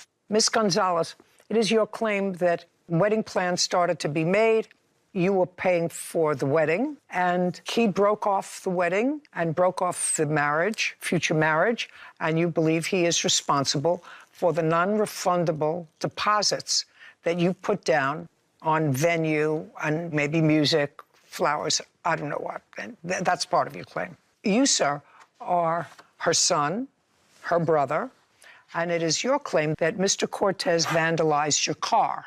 Yes, Your Honor. Mr. Cortez denies that he vandalized your car. So I will hear your proof with regard to that. Mr. Cortez says that there is some property. Your harassment allegations don't reach the level of harassment, sir, but you claim that they have certain property that belongs to you. Yes, and I do have a text message from Kristen Ramirez stating to one of my friends that she has my property and has refused to give it. Oh, so that will make my job much easier when I get to your counterclaim. Okay, so Ms. Gonzalez, you started to plan a wedding. What happened was they came in and they spoke to Kristen's father and myself. They announced their engagement. And so we congratulated them. We said we would pay for the majority of the cost, but that we did have some things that we wanted them to pay for. That's okay. So at the time, I wasn't too familiar with Michael. And so just as precaution, I did ask him if he would be okay if he broke off the engagement, that he would reimburse for the venue, because the venue is something that is not always reimbursed. Did you ever have that discussion with her? No. I can't tell you how many weddings that I've made, Miss Gonzalez. Children, grandchildren, made and paid for. I have never had that discussion with any of the future spouses. If you break it off, you have to reimburse me for down payments. It was I never. Yeah. I never. Just the way that he was acting, it made me feel like I needed that reinsurance. I don't believe you, actually, at all. Because if I, as a mother, you have 2 children? Yes, I do. If you have 2 children, if I had certain reluctance about either the character or the commitment that one of my children's future mates have, it wouldn't be about returning my money. I would sit down with my daughter and say, you know, I'm not getting a great feeling about this guy. I have a feeling he's going to slip. And if I had a feeling I was going to slip, and if you wanted to extract that promise to him, should have put it in writing. Right. Because it doesn't make sense to me, based upon my own personal experience, that that's not the way a new marriage starts with, by the way, if it doesn't work out, you're going to pay me back for this, right? Right. Well, my means are limited, so. So are his. Yeah. And so what we did was we had an agreement. We asked. Just a second, show me. We show had me. a verbal. Just show me. Well, I'm telling you, I don't buy it. But I'm going to listen to him. Okay. And I'm going to listen to any proof that you have. Okay. See any proof that you have where he committed to paying for the wedding in the event that he broke up the engagement. Yes, Your Honor. Okay? She just told me that you said to her at some point, I will pay for your non-refundable stuff if something happens. Tell me your version of it. So what she said is not true. What happened was on the night of October 1st, I had gone to her house to speak with Kristen, my girlfriend at the time. I wanted to talk to her about a prenup. My witness here. Just a second. You wanted to talk to her about a prenup. Why? Earlier in the year, Kristen made demands towards me saying she wanted to buy a house, but she only had $200 in her savings account and I had $40,000. So she was expecting me to make the down payment. And at the time I had savings, I had 2 cars, I have a master's degree. She was kind of expecting me to provide for her. And at the time I did not feel that was fair. You mean that you were going to use your cash to buy a house? Yes. That was going to be in both your names? Yes. And you wanted a prenup so that you would get whatever you put into the house out of it. Is that what you're telling me? Yes, because at the time she was pretty much telling me where we had to buy the house. It had to be within a certain... Just a second. Would you sit down a minute and let your sister stand up? Yes, Your Honor.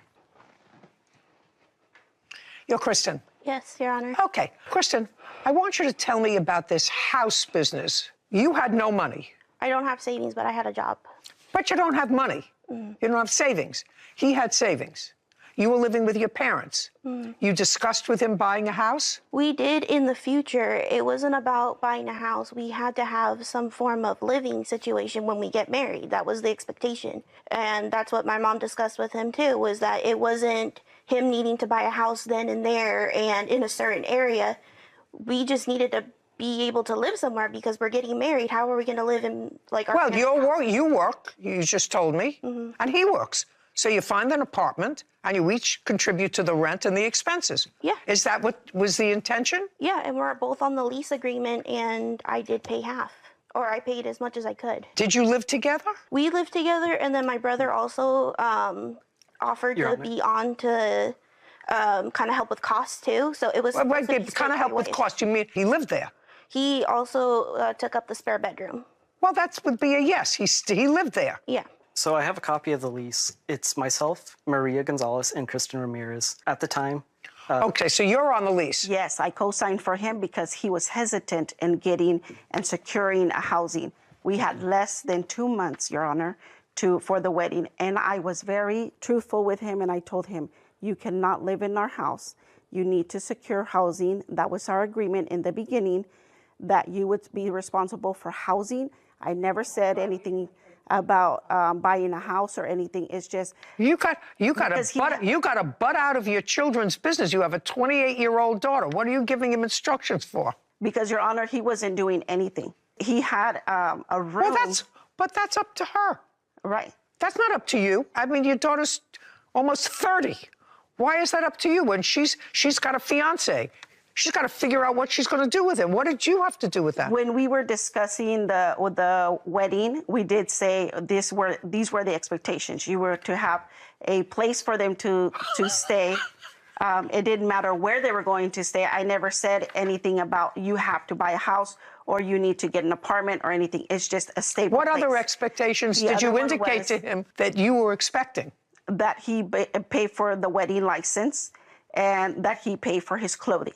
That's the only thing that we asked. You mean for the license and for his clothing for the wedding? Exactly. Okay. Yes. Maria Gonzalez and her son, Noe Ramirez, claim Maria's daughter's ex-fiancé, Michael Cortez, owes for wedding costs. Michael is countersuing for the return of property and personal threats. Okay, you were telling me a story, and let's get to it rather quickly, because what day is it today, Wednesday? Wednesday. Something about sushi for lunch on Wednesday. So you went to the house to discuss a prenup. Yes. And what happened? Originally, at the time, me and Kristen agreed that we wanted to do a prenup, and this was something that she discussed between myself and my dad a year ago. At the time, Kristen was the one who wanted the prenup. Because she was going to inherit a house? Yes. What house were you going to inherit? I just want to correct that I did not discuss a prenup with his father when we discussed the No, you discussed it, just the two of you. It was between us and my therapist. There was a breakup, Your Honor, in February, and it was between them. Okay, we're going to forget about these wedding costs. I could see the handwriting on the wall a long time ago. You should have, too. Your Would you Honor, tell me? Forget it. Not happening. I do have messages that he was offering his Mercedes for payment, reimbursement for the wedding. Okay. I do have I'll take a look at that. Would you mind telling me what happened when you went to the house to talk about the prenup? That's what you were in the middle of. Yes. So we had discussed about wanting to do a prenup, and we agreed. And then about 20 minutes later, the mom came in to the apartment, started blowing up on me, saying, how dare I make her daughter work? How dare I make her daughter pay rent? How dare I force her to sign a prenup? Okay. Kristen, you remember that discussion? It was not. Do you remember the discussion? Yes. All right. Just answer my question. These very easy. Okay. Things are common sense. You were having a discussion with him about a prenup. Originally, you wanted a prenup because of an inheritance that you anticipated. What inheritance did you anticipate? I anticipated my father giving me a house. And is that what started the prenup discussion? No. Did you ever discuss that with him? No, not till that night. I'm talking about that night. Do you remember that discussion? Yes. Did your mother come in during the course of that discussion at any time? We went to his apartment, to our shared apartment. Who went? She came in. Me and my mother. He had left our house to the apartment. So he went to the apartment, and you and your mother went to the apartment. And do you recall what your mother was indicating to Mr. Cortez as regard to the expectations she had, or the two of you had, with regard to what he was going to do to take care of you? Yes. And what did your mother say? She sat him down and she said that the way he had been acting up until this time was not acceptable, that it was originally stated that if he was having cold feet, we gave him multiple times if he wanted to postpone the wedding, that he could. And he kept saying, no, I want to keep going with the wedding date, even after we had broken up and he wanted to come back. And my mom reiterated to him that he was supposed to pay for the venue if he forfeited the wedding. And she was discussing with him the verbal abuse that she witnessed leading up to this event. Because he knows I have really bad anxiety, and that she did not like seeing him use that against me when it came to me driving, when it came to me trying to find a better job, when it came to like trying to provide for the family. I tried my best as much as I could. And that's what she discussed with him on that night. It had nothing to do with all these expectations. It was just, I needed help being able to speak for myself, because like, I don't know if you can see I'm shaking. Like, I need help sometimes in order to help myself. And that's what she was here for. He wasn't buying it. Do you understand? It's too bad. You said you had proof in writing that he somehow, someplace agreed to pay for the deposits that you had. I'd like to see what proof you have of that. Yes, ma'am. Just show me. Yes, ma'am. Don't show me anything other than that. Just show me that. Yes, ma'am. Now, the first one is Just a second. Who wrote this? Michael Cortez. He wrote it? Yes, and he left it in my mailbox. October 13th, 2020, I paid for the down payment for a home for me and Kristen. Both names on it. I would be putting down $40 to $50K. If we have kids, it'll go to them. To compensate for the wedding, I would be willing to financially support Kristen if she needs to focus on herself. Whether it's bills or rent, I would be willing to help. In addition, I would pay for a new wedding. I don't know what that means. Your Honor, I never wrote that letter. This? Correct. I never wrote it or signed any letters. He placed that in my mailbox. Kevin, would you go over this? Give him this pen, and I want you to write the following. I don't want to throw away.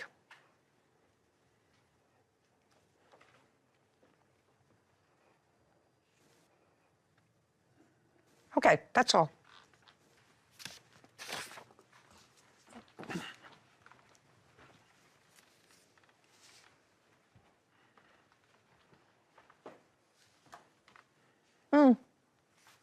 Yeah, he wrote it. Well, this is a very nice letter. I don't know why you would deny writing this letter. This is a very nice thing. He does not say he's going to pay for a wedding. He said he would pay for another wedding. No, a new wedding. On the text messages that he sent. Just a second. Yes. Now I'm going to read the text message. This is nothing except a very nice letter from him. No, doesn't say here that he's going to pay for a wedding. He wants to make it work out. He would love that so much. I can offer my Mercedes since the front bumper is fixed and valued at $10,000. I would be willing to do couples therapy with Kristen, pay her bills, and do everything I can to make it right, only if this is what Kristen wants. I'll even sign contracts so we are all on the same page, but I understand you don't want me in her life. And if she feels the same way, I want my pictures taken down tonight. So this does not support your argument. If you're not going back to me because of the money, I can give you the Benz. It's worth $10,000. What's that about? I'm not too sure, Your Honor. Can I ask you a question, Mr. Cortez? Yes. These emails suggest to me that you were very much in love with the plaintiff's daughter. Yes. And you wanted to make it work. Yes. And how did it not work? What happened? The night of October 1st, when the mom blew up on me, she made all these threats towards me about legal action, physical harassment. And is that when the wedding was called off? Yes. He says that I threatened him. I did not threaten him. Whether you threatened him or not, you went there with your daughter. I did. And at that point, after this discussion, after these emails, which I see, and because he clearly felt strongly for your daughter, that's when the wedding was called off. Yes. Well, he didn't walk away. Yes, he did. I don't he think left so. that. Yeah. He left that day, that night after our discussion. He took everything out of the apartment and he left, Your Honor. Okay. He left a note that said, "I'm sorry," with his wedding ring on the pillow on the bed. Fine. I would too. Don't get involved if your daughter's getting married, and I wouldn't do it if your son's getting married either. It's none of your business. Stay out of it. Keep your nose out of it. You can sit down now. Stand up. Noe. Yes. You were living in the apartment with Mr. Cortez that your mother co-signed for when your sister was supposed to get married and blah, blah, blah, blah, blah. You went to live with him? Yes, Your Honor. And you say that something happened to your car. On what date did something happen to your car? It was the 27th of November. Of October. November. If you don't speak, that's your problem. You get too much involved in your adult children's business. Maria Gonzalez and her son, Noe Ramirez, are accusing Maria's daughter's ex-fiancé, Michael Cortez, of refusing to pay for deposits after their wedding was canceled. Michael is countersuing for the return of property and personal threats. Okay, November 27th. Yes, Your Honor. When had you seen your car prior to seeing it damaged? That morning. I have pictures right here, if you'd like to see them. I would, but first tell me what the nature of the damage was. It was you scratched into the trunk of my car, and my back right tire was slashed. And what evidence do you have that the defendant had anything to do with that? We don't make enemies. Look, we don't have enemies. He's the only person. Is what you're telling me you have no evidence to support your accusation that he keyed your car? We do not have video footage, no. I didn't ask you for video footage. I asked you for any evidence. Somebody saw it. He admitted it. No, Your Honor. Okay, well, then you don't have a case. You understand that, right? Yes, Your Honor. What did he owe you $1,000 for? The $1,000 was for the damage to the car. Did he ever acknowledge that he would give you $1,000? No, Your Honor. Oh, then he doesn't owe you anything. Okay, I can deal with that quickly. I have a counterclaim. The counterclaim says that they have property of yours. What property do they have? Kristen Ramirez had sent a text message to one of my friends claiming that she has my property. I don't know exactly what all she has. She's refused to talk to me. Just a second. Yes. You can sit because your case is dismissed. You actually understand that because you have no proof that he caused any damage to your car. Kristen, stand up, please. Before I take a look at the text that he has, what property, if any, do you have that belongs to him? Um, is not an answer. Let's go. What property do you have that belongs to him? I believe he left a birth certificate at my house. Where is it? It was in the safe in my room. So you have his birth certificate. What else? I'm not too sure what else he left in there. He's the one that put them in the safe. He says he has a list, which I will look at, that you sent to someone of items of his that you have. And I'm asking you, before I look at the list, what other items of his do you have? Other than that, I have no idea. I haven't looked Okay, at now it. I'll see the document that you're referring to. She's going to give you back your birth certificate. Okay, I have it. It's going to be this message.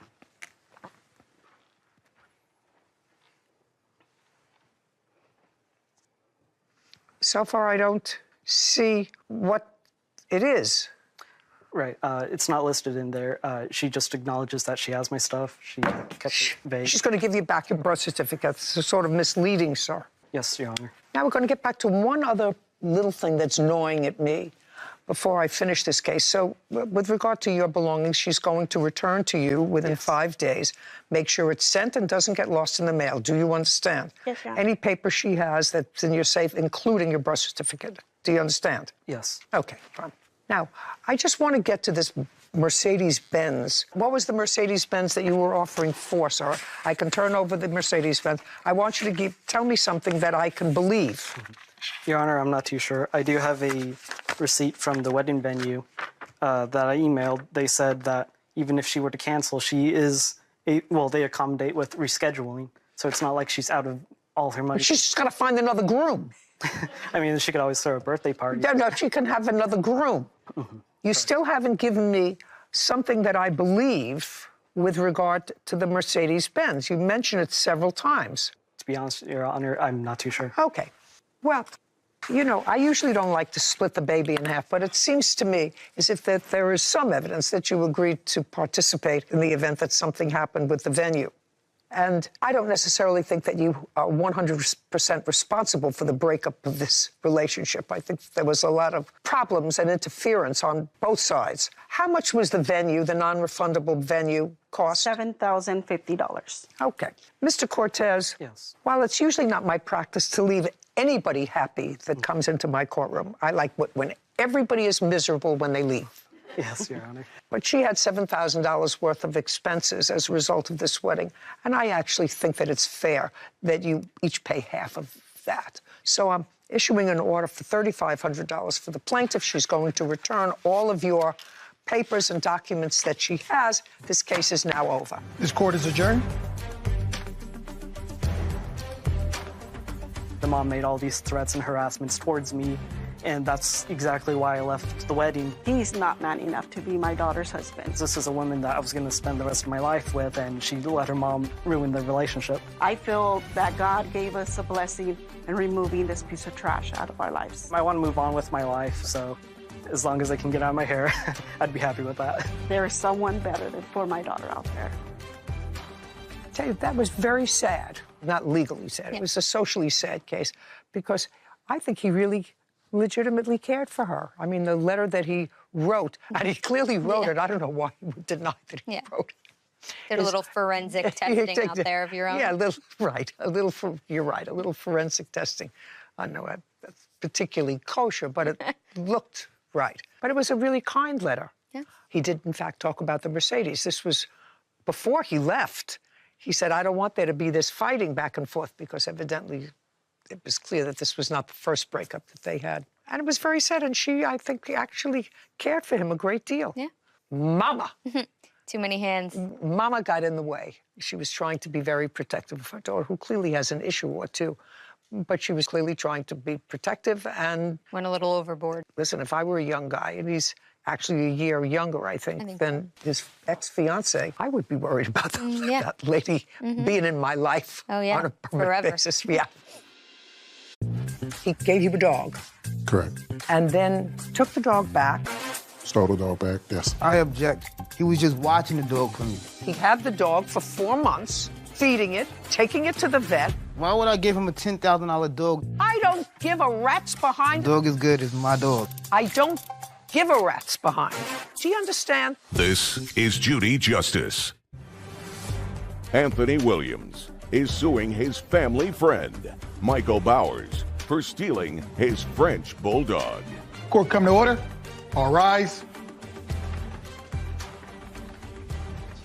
Have a seat, please. Hello, Judge. Hello, Kevin. Case 3103, Williams versus Bowers. Thank you. You're welcome.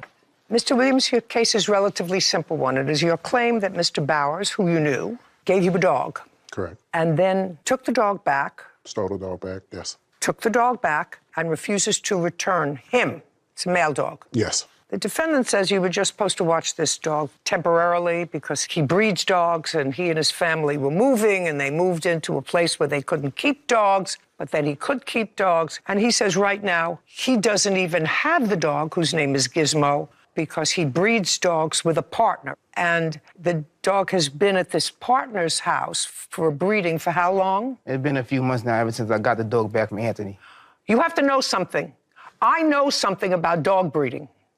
And I know that a male dog doesn't have to stay there during the course of an entire breeding of the 63 days that it takes to gestate a puppy. Because I know that you modified your answer, and your modified answer to his complaint is, I don't even have the dog and I can't interrupt the breeding of the dog, which takes months, and that's baloney. So I want you to know that I know that's baloney. Yes, Your Honor. We was breeding the dog with multiple dogs. So we have a boy dog, and we have 3 females. So we breeded with one, and it was like a process. We just kept them together. That's why they... Now you're going to get him back. Do you understand? Yes, Your Honor. Your friend's name? Logan Jean Pierre. Sarah's going to find him. Telephone number. I have it in my phone. Get it. Get ready, Miss Rose. Oh, it's gone. All right. 678. Now put the phone down. Now tell me where he lives, because he's your partner, so you have to know where he lives. In Norcross, Georgia. Okay. Sarah Rose. Sure. Where'd you go give this fellow a call? Sure. And find out what the status of Gizmo is. Sure. Okay, now I'm coming to you, Mr. Williams. Yes. So while Sarah's getting that information, this is what your case is about. According to you, he contacted you. He said, can you take care of this dog? Do you want this dog? Yes. We're moving and we can't keep the dog. You said yes. When did that happen? He called me on April the 12th of 2023. And you knew the dog. What kind of dog is it? It's a French bulldog. How much does it weigh? I think when it's 28 pounds. So that's called a Frenchie. They're small Yes, a dogs. Frenchie. They're Frenchie. They're small dogs. Yes. Do you have a photograph? Yes. May I see it? And you knew Mr. Bowers how? He's a family friend. I'm calling in regards to Michael Bowers and a dog. How many dogs did you have on April 12th, 2023? I have 2 dogs that I own myself. Males or females? Both of them are males. And your partner, how many females does he have? I don't really know. The last time I saw was 2 there. When was the last time you went over there? I was over there a couple of weeks ago. Cute. How old is the dog? He's 2 years old. Okay. When, for the first time, did Mr. Bowers indicate to you that he wanted the dog back? He said he wanted the dog back for breeding. That would have been in July, but he was only supposed to have the dog for 2 days. Just a second. So for a full 4 months, you had the dog? Yes, ma'am. Now tell me what happened in July. Can I go back a little bit before that? The defendant, when he delivered the dog to me, the dog was in bad condition. I had to bathe the dog. I had to take him to get his nails cut. He had no shots, so I had to spend hundreds of dollars taking him to the vet to get his shots, and I have the paperwork from the vet. I have shots for the dog. The dog already had shots before he got there. Oh, I'd like to see that. Also, Your Honor, I got extra shots for the dog because when I spoke to the vet for a French bulldog, since they have smashed in faces, just 1 second. You asked Mr. Bowers to take Gizmo then because you had the other male. How many female dogs do you have? These are from 2021. The dog was just born in 2021. That's the last shots that we had. Those are puppy shots. My business partner does the shots himself. He does a lot of... You know, this is not going to fare well for you. I don't think. Not that I'm prejudging. Okay, so tell me what happened. So now you took care of the dog, cleaned the dog up, brought the shots up to date, and? And also, he was a 2-year-old dog. When I got the dog, he was not housebroken. at all to be a 2-year-old dog. Okay, so it's clear if the dog wasn't housebroken, the dog was kept crated most of the time. Is that right? Yes, ma'am. Okay. And the person with whom Sarah is now commiserating on the phone, he also keeps the dog crated because the dog wasn't housebroken. Yes, ma'am. That's a yes. The dog is for business purposes. I don't care what the purposes are. I just want to know how long this 2-year-old little French bulldog is kept in a crate, is what I asked you. By the way, I have to get some stuff in here so that you understand how business this is. You come from Georgia, correct? Yes. And we flew you here. Yes. And I assume you want us to fly you back. Yes. And when you're here, you're going to get an appearance fee. Yes. And you want that, right? Yes. Good. And so we're going to listen to whatever I tell you, correct? Yes. Perfect. Because otherwise, you may have to learn to love sunny California so you can earn a bus ticket to go home. Nah. Got it? Yes, yes, Your Honor. And you know, I don't say anything that I don't mean. Yes, Your Honor. So you had the dog for 4 months, and then you called him. And what I gather is you wanted the paperwork for the dog. What? Just that's what you said. You wanted the paperwork for the dog because you wanted to breed the dog. Yes. And after that call, he said to you, I want to come over and pick up the dog because I want to breed the dog once more. Correct. And you let him come and take the dog. Correct. He was supposed to have him for 2 days. After the 2 days, did you have any communication with him? Yes. Actually, the defendant sent me a text message on July the 21st that he wanted to come pick the dog up. Okay. He was supposed to have him for 2 days. May I see the messages, So in 2 please? days, I sent him a text message saying, okay, are you bringing Gizmo back today? Oh, he had a lot to say. Okay, sit down for 1 second, Sarah. Anthony Williams claims his family friend, Michael Bowers, refuses to return his French bulldog, Gizmo. Michael says Anthony watched the dog, but never owned him. Before I read this, which clearly says, Morning, Mike, that's you. Yes, Your Honor. You still bringing Gizmo today. That's July 23rd. And then July 24th, he writes again, Hey, Mike, you bringing Gizmo today? And then you answer him. And you say, no, they probably be done today, so I'll bring him tomorrow. Yes. Did you bring him? No, the reason why I didn't bring him is not his dog to bring. He was just watching the dog for me.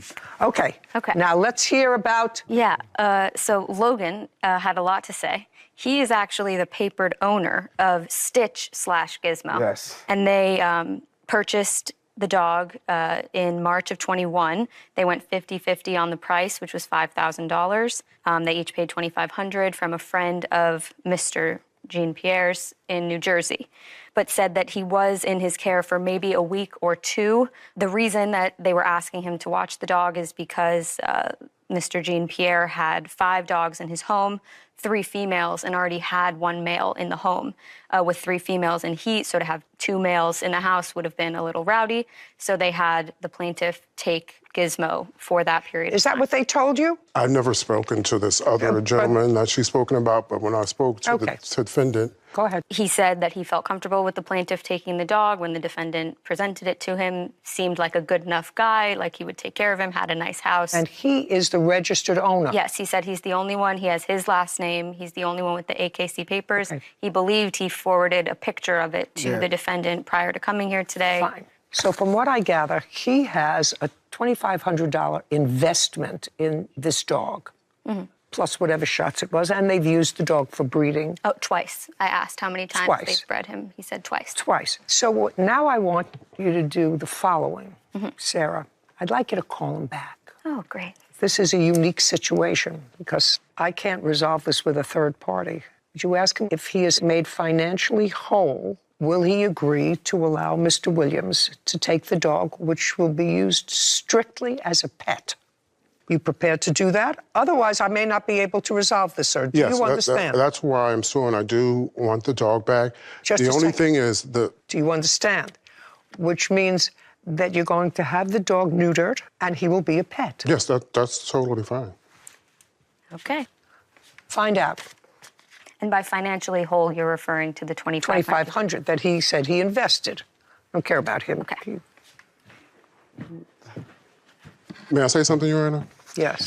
If you like give me an order and we go back to Atlanta and I have to pick the dog up, I don't trust that the defendant will hand over the dog. You're going to get the dog from his partner. Well, Your Honor, I have other text messages of the defendant promising to bring this dog back to me because, at this point... I'd like to see them. Yes, at this point, I'm a dog person and I love the dog. No, I don't believe you, sir. And why would I give him a $10,000 dog that could just give back to my car? Just a second. I believe him. So you don't give a dog to somebody.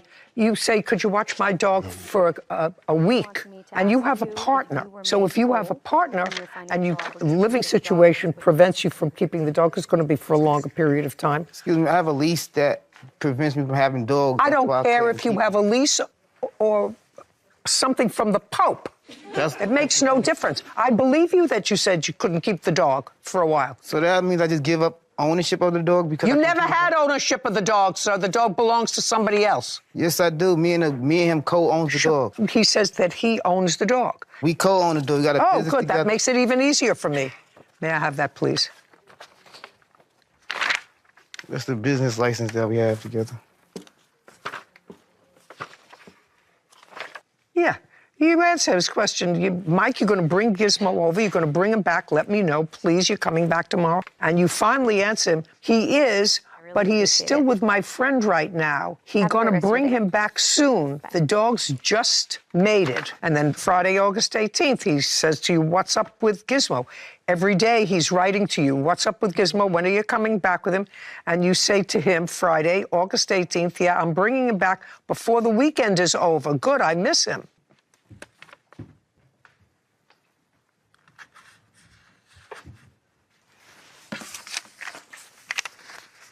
How'd we do? No dog. He does not wish to relinquish his rights to the dog. He thinks that even if the plaintiff is correct in his more monthly caring for the dog, as opposed to what he said, which was a few weeks, nothing compares to the years since March of 21 that this third party has owned the dog and cared for him and made him a part of his family. So he's not interested. That's just it, Your Honor. They don't care for the dog. The dog is just left in cages.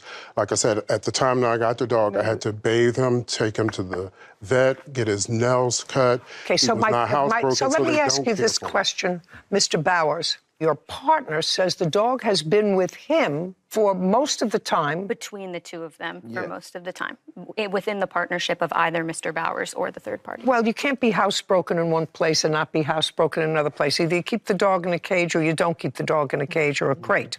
Me personally, when he's with me, I don't have him in a cage. I don't believe in cages. That's not true, Your Honor. You just told me you did. That's not true. Whitney, can you go back? I thought he said, when I asked him about crate, do you keep the dog in a crate? He might sleep in a crate, but he's not there all day long. The dog wasn't housebroken, sir. The dog was housebroken. You just taking his word for it. The dog was housebroken. It was at my house all the time. Your Honor, may I say something? Just a minute.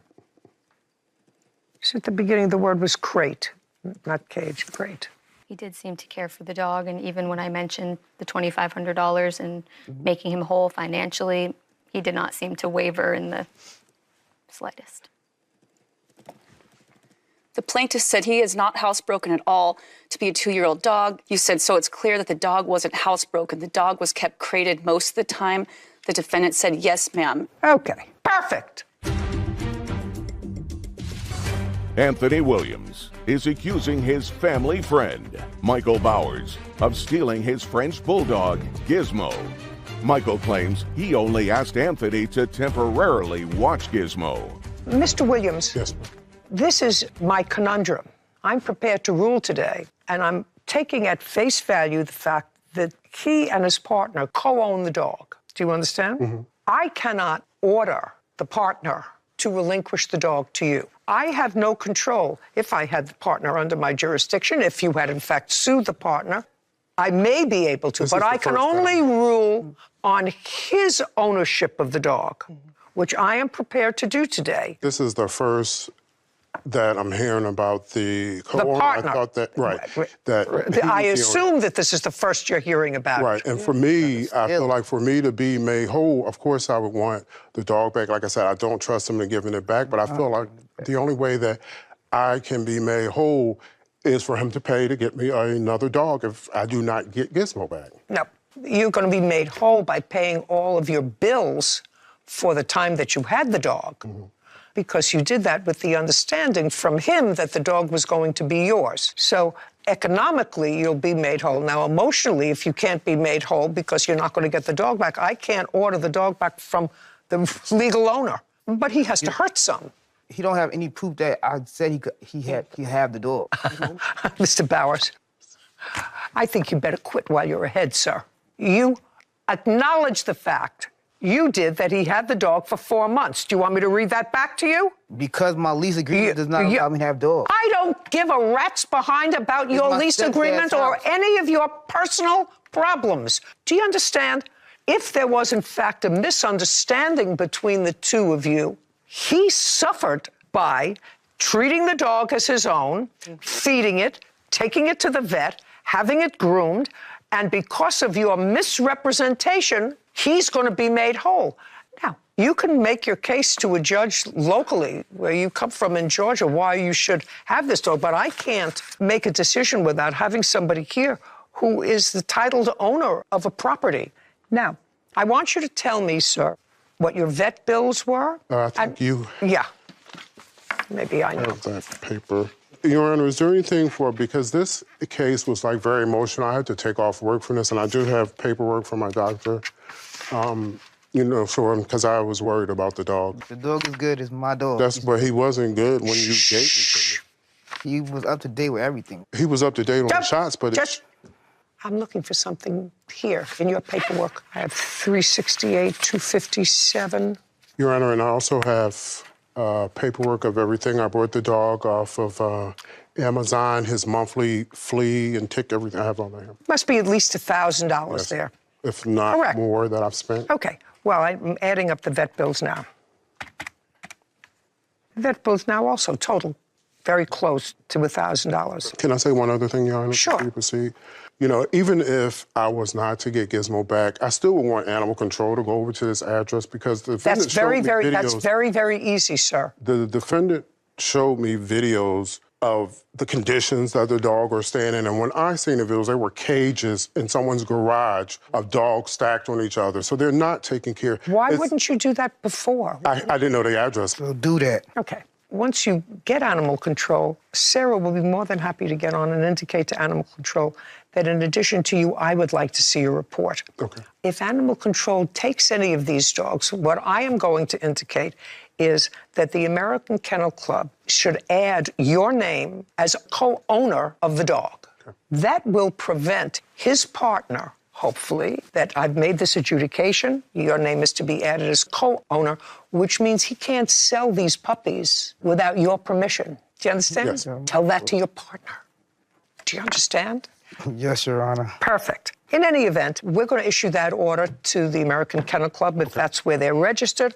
I'm awarding you $2,500 in your lawsuit against the plaintiff, which covers all of your expenses, and $500 for your aggravation in bringing you here. It is absolutely appalling to me when I have a vision of these adorable little creatures that have no life at all except to breed and are kept in such a way, if it's true, that is so cruel and unkind, all for the purpose of a buck. Yes. Very, very sad to me. Yes, and I will do anything in my power to make uncomfortable a person who has chosen to do this as a business and not taken care of their creatures appropriately. Yes. So that's my judgment. And then I leave it to you what you do in Georgia to see if you can get Gizmo home. Okay, thank you. Okay, good. This court is adjourned.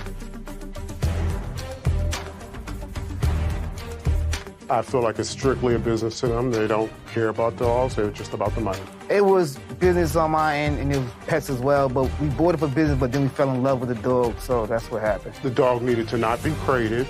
He just needed to be loved, a family, and trained, and well taken care of. And the most important thing is not sitting in a cage all day. Dog was not neglected. He don't have no proof of that. He just have he say, she say. He never even been there. Well, I'm glad that Judge Judy saw through his lies and all the mess. I'm happy that I brought the case to Judge Judy, and I'm satisfied with the verdict. I hope it all works out.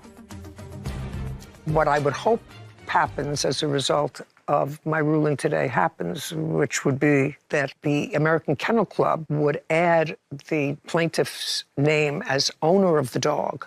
Because as between the plaintiff and the defendant, I believe that the defendant led the plaintiff to believe that this dog he was giving him the dog because he couldn't take care of it anymore because of his lease. Sure. So as between the two of them, the people that we had here today, I believe that the defendant gave up his interest in the dog. So I've just taken away from the defendant today any issue that he has no rights to this dog in a business. Okay. Now, hopefully the AKC will do what I want them to do. Who knows? Things may get interesting when they all return to Georgia. Yeah, we shall see. He started sending me pictures of himself, asking me to send pictures of myself to him. And what did you say? I didn't say anything. Your response to him is, laugh out loud, I'm in bed. He says to you, really, that's hot. Did you try your new toy? I assume that that's not an erector set. This is Judy Justice. Diane Harris is suing her ex-boyfriend, Scott Corey, for breach of contract and harassment. All rise. Have a seat, please. Hello, Judge. Case 3104, Harris versus Corey. Thank you. You're welcome. Miss Harris, in what state do you live? Las Vegas, Nevada. How old are you? 33. Have kids? Yes, ma'am. A 2-year-old and a 7-year-old. And you're a single mom? Yes, ma'am. How do you know the defendant? I met him in Arizona through my father. Your father lives in Arizona? Yes, ma'am. So you were visiting him when? When you first met the defendant? When I first met him in June of 2023, sorry. You met him at your father's house? I want you to tell me how you met. I did. I met him at my father's house. The first conversation that we had. Just a second. How do you know her father? Her father was my neighbor, and that's how I met him, and we became friends really quickly. He was a nice gentleman. Are you still neighbors? No, I've moved since. Where did you move to? Back to my home state, Minnesota. When did you move to Minnesota? That would have been the end of October of 2023. Okay, so you met him through your father in June of 2023. Yes. And according to what I read, you became friends. Yes. That fair? No, that is not true. Okay. You tell me what happened when you met at her father's house. We met in August of 2023, the beginning, and we kind of fell in love. That sound right? No. August? No, it doesn't sound right. Okay. It was a month or two before that.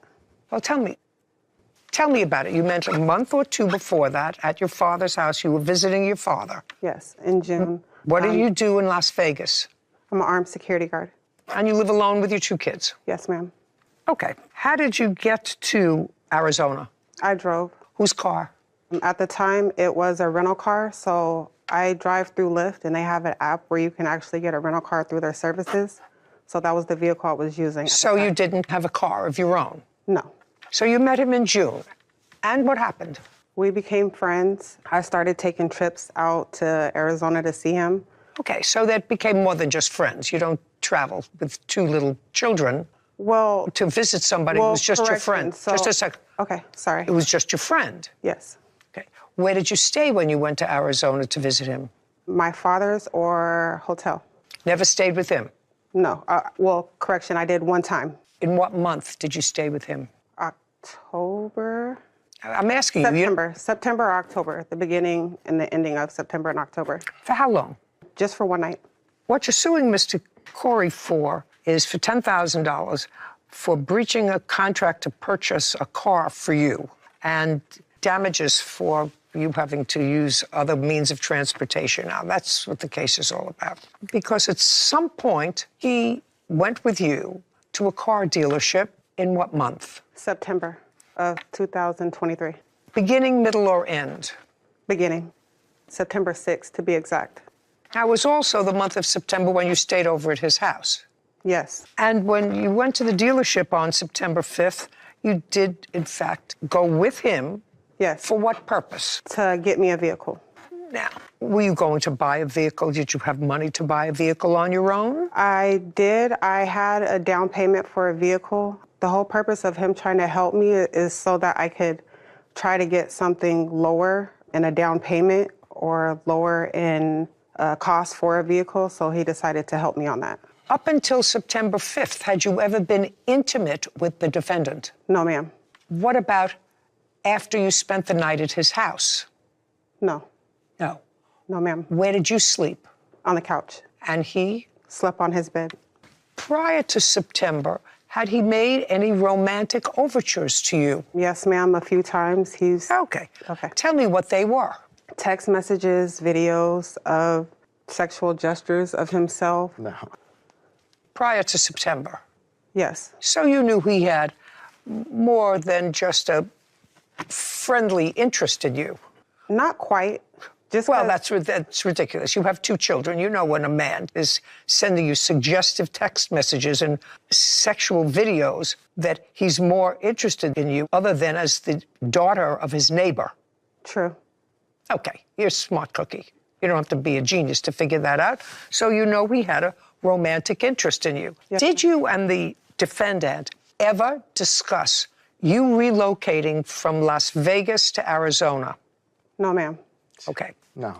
Mr. Corey, you indicate that that is the case, that the plaintiff and you had discussed her relocating to be with you in Arizona. That is correct, yes. Do you have any text messages or other messages that would reflect that? No, I do not. I had changed. Don't tell me you changed your phone. Everybody comes here, changes the phone. They lost their phone. The dog ate their phone.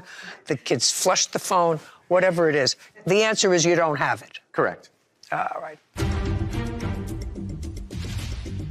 Diane Harris claims her ex-boyfriend, Scott Corey, broke their car agreement and harassed her. Mr. Corey, you indicate that the plaintiff and you had discussed her relocating to be with you in Arizona. Excuse me, Your Honor. We did have a conversation about me actually joining the corrections for the state of Arizona. So that was a conversation we had, but we never had a conversation stating that I was going to just pick up and move from Las Vegas to Arizona. But you did discuss with him the fact that you were thinking about applying for a job in Arizona. Yes, ma'am. In security. Yes, ma'am. When was that conversation? What month? That was in September. Before the car was purchased? Yes. Then you go to the dealership, and it seems his credit is better than yours, you know, the usual whole story. He ends up purchasing the car in his name, and he is on the loan that you took out for the car, and you put down the down payment. Yes. Okay. How much of a down payment did you put down? $1,000. And how much was the car? A little over $28,000. Okay, so far your investment in the car is $1,000. Plus one car payment also that I've paid on the vehicle. Okay, and when was that one car payment? That was in November. And how much was that car payment? $400. It was just $400 flat for me. Yeah. You got the car September 5th or 6th? Yes, ma'am. Did you drive the car the whole month of September? Yes. What about the month of October? Did you drive the car? Yes. Did you drive the car in November? Yes. Did you drive the car in December? Yes. Until when in December? Up until a week ago, ma'am. So you had the car up until a week ago? Yeah. So you had the car September, October, November, and December, and part of January. And your total investment was $1,400. Is that correct? Yes, ma'am. Well, that's what I'm asking you. So let's do the math. Ma'am, there is a reason, if I can just say, there's a reason why that's all I put down. Since the loan is in his name, he had to actually add me to the account for me to make these payments. I didn't trust sending him the cash. So I had him add me on the account so that I can make payments from my bank account. Mm-hmm. He ended up taking me off of the account to where I couldn't make any payments on the vehicle. So that's why. Okay. If I believed your whole story, that you were just friends and that there was no intimacy between you, if I believe that, which I could believe, but there's no question in my mind that you knew that his interest in you was more than just friendly. Now you have a $30,000 car, which he's stuck with. You've told him that, well, I'm thinking about coming to Arizona, applying for a job there. He is clearly thinking more that this friendship is going to proceed more, and you are letting him go through the process of thinking that. There's no question in my mind about that. There's no question in my mind about that. Listen, he says that the relationship was more than you are expressing to me. Would that be a fair statement, sir? Yes, ma'am. It was never more. but okay. Okay, well, that's what he's saying. Whether it was or whether it wasn't, it's clearly something that he wanted and that you knew that he wanted. And he had a $30,000 obligation. You ended up not moving to Arizona. And after you got the car in September. You stayed with him one night at his house, one night in September. What happened in October? I haven't seen him since. That Why? was the last time that I saw Why? him. The arguments that we've been getting into? No. What arguments? So in September, you get the car. So there were no arguments. When did you start to have arguments? Like right after, even a little bit before. We had arguments before. He has a drinking problem, so we would get into random arguments, random fights and stuff like that. He's got a drinking problem and he got into arguments before. You still let him buy a car. I didn't know it was that bad. Why did you stop after you got the car communicating with him? Because he wanted more from me. He was asking more of me and wanting me to do things that I wasn't comfortable doing. Like what? Like sexual actions that he wanted to do with me. And yeah, okay. So I've sort of created a scenario which he doesn't even have to participate in. You drove a car September, October, November, December, and January, 5 months, and in total you paid $1,400 or $280 a month for the privilege of driving a $30,000 car. That's pretty reasonable, isn't it? Can't rent a car for $280 a month. You go to work? Yes, ma'am. And you get to work how? Because it's part of your damages. I was getting to work with the vehicle. Not this car. How are you getting to work prior to this car? You worked as security. How are you getting to the work? rental car through the Lyft services, as I told you. A rental? Yes. What kind of car? It's whatever they give you. Sometimes you got to trade it in, so it's whatever they give you. Great. And you pay for that by the day, by the week, by the month? How do you pay weekly. for it? How much do you pay weekly for it? $680 a week. $680 a week? Yes, ma'am. Well, there's no question then for these 5 months, you made out like a bandit because you only paid for the total time that you had the car $280 a month, right? Yes. Yeah. And then he said, well, this isn't working out the way I thought it was. See, you don't have to say much. This isn't working out the way I thought it was. This is not a romance, right? Which is why I put my name on this loan to begin with. Is that a fair statement? That's not what it was supposed to be. That's what was it supposed? Why he put his name on the. Tell me why you think he put his name on it. He didn't even know me well enough to even want to have an intimate relationship with me. Tell me why kids. you think. Tell me why you think then he went with you and signed the loan. Tell me why you think he did that. I think he did that because he was under the influence. First of all, because he's always drinking. If that's true, if you think that he was under the influence of alcohol and therefore was not in a position to make a decision, that's easy for me. Then your case is dismissed for that reason because he couldn't make a contract with you to buy you a car if he didn't have the mental capacity to do that. You want to come up with a different reason? It's just something that he always done. You have no case, Miss Harris. You drove a car. You drove a car. What about the harassment and all that stuff? You have no case with regard to the car. You have no case with regard to the car. That's it. You paid $1,400. He's not obligated to buy you a car. Okay, ma'am, but I wasn't able to make those payments on the vehicle. Whether you were or whether you weren't, you didn't. You drove a car for 5 months. You paid $280. It is a fraction of what you were paying before to get to and from work. So you're really not out any money. Go buy a new car. Listen to me. Clearly, there was a misunderstanding between the two of you to the extent of where this relationship was going. But in December, he took me off the account, so I was only able to pay that 1 month. I don't care. You're not out any money. Diane Harris is accusing her ex-boyfriend, Scott Corey, of refusing to pay for the car he purchased for her. She also claims Scott harassed her with inappropriate text messages. Now, the other part of your lawsuit is for harassment. So now you're going to tell me when the harassment started and what it is. The harassment started late September, late in the month, probably like the 15th or the 16th. Well, you said you stayed over at his house the end of September or the beginning of October. That's no, what it was you told the beginning of September. No. That's when I got the car. No, that's not what you told me. You told me you stayed at his house at the end of September. Would you find that spot for me? I may be mistaken. That is possible.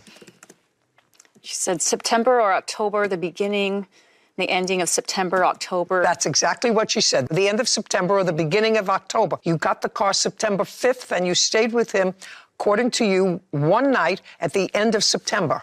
That's what you testified to. Okay, well, it was September 5th, the night that I stayed. I stayed at his house the day before we went to get the car. Then you made, just a second, then you made a mistake. You made a mistake. You didn't stay at his house. You stayed at his house the night before you went to get the car. Is that what you're telling me? Yes, ma'am. Okay, now you're going to tell me the harassment started, according to you now, on September the 15th. What did he do?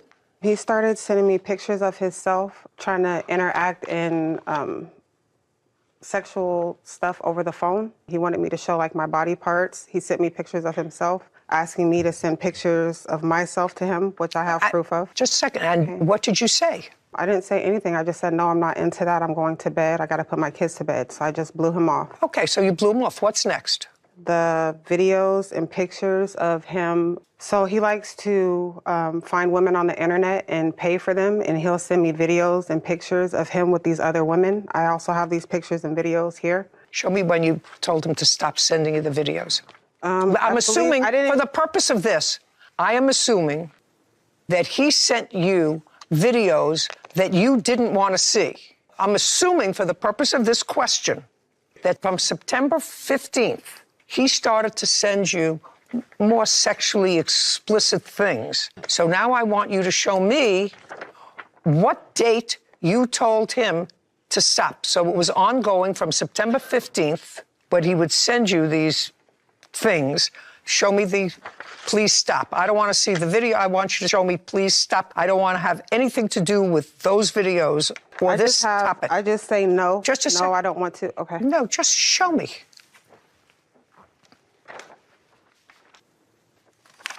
One second. I want to Shh. What are you showing me? I don't know what this is. I'm sending I want you to show me. There's screenshots. So No.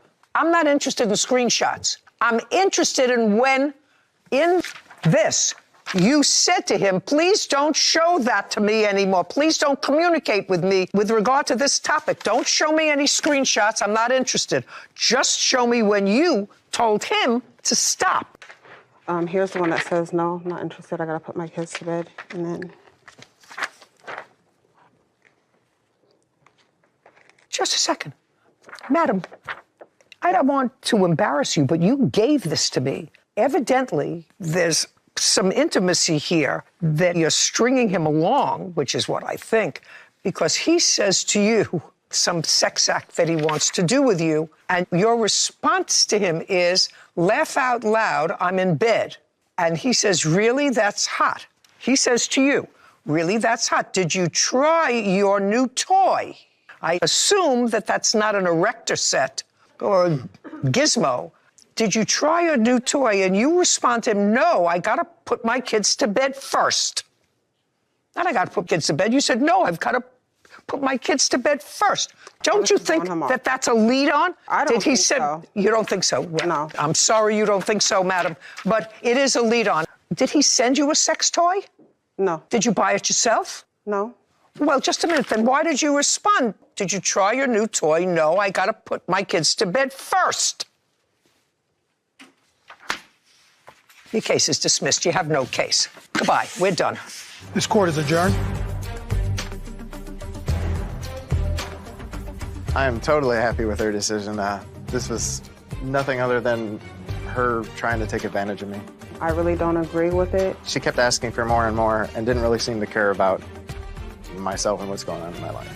I wasn't trying to string him along or anything like that. The videos were my way of telling her I didn't want to be with her anymore. I sent them to her around that time in October. So he just told me he was going to help me out and do something for me, and it turned out it being something other than that, me doing more than what I was expected for his help. I'm not helping anybody out like that again.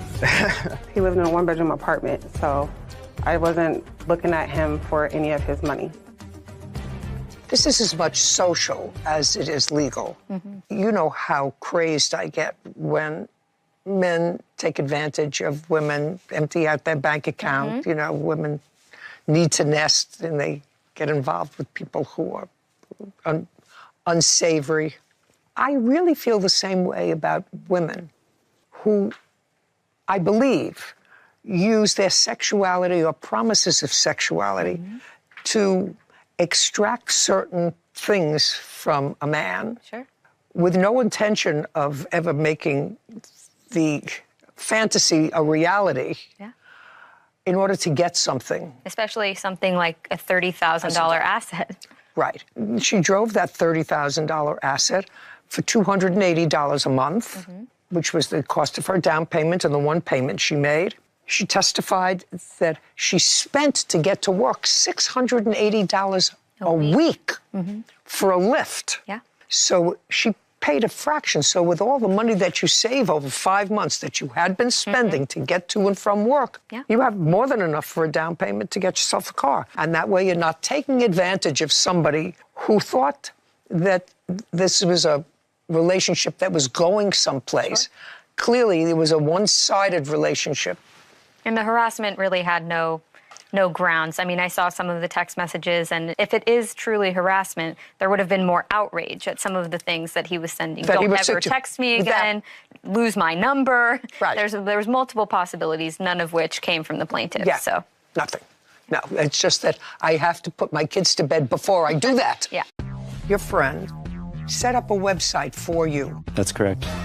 It was redirected to a porn site. I have a video I could show you. It's explicit. Listen, I'm a big girl. I've seen practically everything. And he is also the only one with the capability to do that. People can hack into the Pentagon. This is Judy Justice. Ryan Deitch is suing his former friend, Oliver Miller, for damages after Oliver sabotaged his website. Court come to order. All rise. Have a seat, please. Hello, Judge. Case 3089, Deitch versus Miller. Thank you. You're welcome. Mr. Deitch, how long have you known Mr. Miller? It's been since 7th grade, Your Honor. So what does that make, 8 years now? Oh, my God, have people changed in I know. just a few years? Tell me about it. 7th grade, teeny people. You went through middle school together and high school? That's correct. Did you do any post-high school schooling? Not together. We go to different universities, but we've Which remained. school? I go to DePaul University. Are you still there? I'm still there, that's right. What year are you in? I'm a senior. And you, sir? I'm a senior at Purdue University. So this is what the case is about. Some time ago, according to you, your friend, without compensation, I assume, because there was nothing about compensation in here, set up a website for you, this friend. At some point, there was an issue of cats. The defendant has 2 cats. That is correct. And he was going away on vacation, and he asked you if you would mind the 2 cats. Yeah, that's correct. When was that? That was on July 26th of 2023. Where was he going? He was going to Hawaii, Maui, actually. Who were you going with? I was going with my brother and my mother. What did you tell him you needed him to do for the 2 cats? I told him he needed to come over to the house, feed them, just make sure they're doing fine, hang out for a few minutes, and then that's it. How many times a day? Once a day. Feed them once a day, change water. Right. Clean up the kitty litter. That's correct. Were they indoor, outdoor cats? Indoor cats.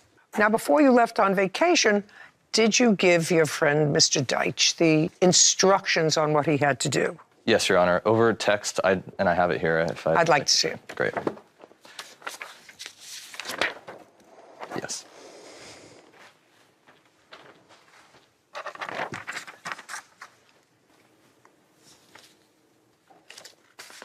You talk about one cat, Rooney. Yes, Your Honor. She's the more excited one out of the 2. The other one, Stella, really just doesn't need any attention. You're asking him if he would watch Rooney. Take her out once a day, and he says, feed her and clean the litter box. That's a question.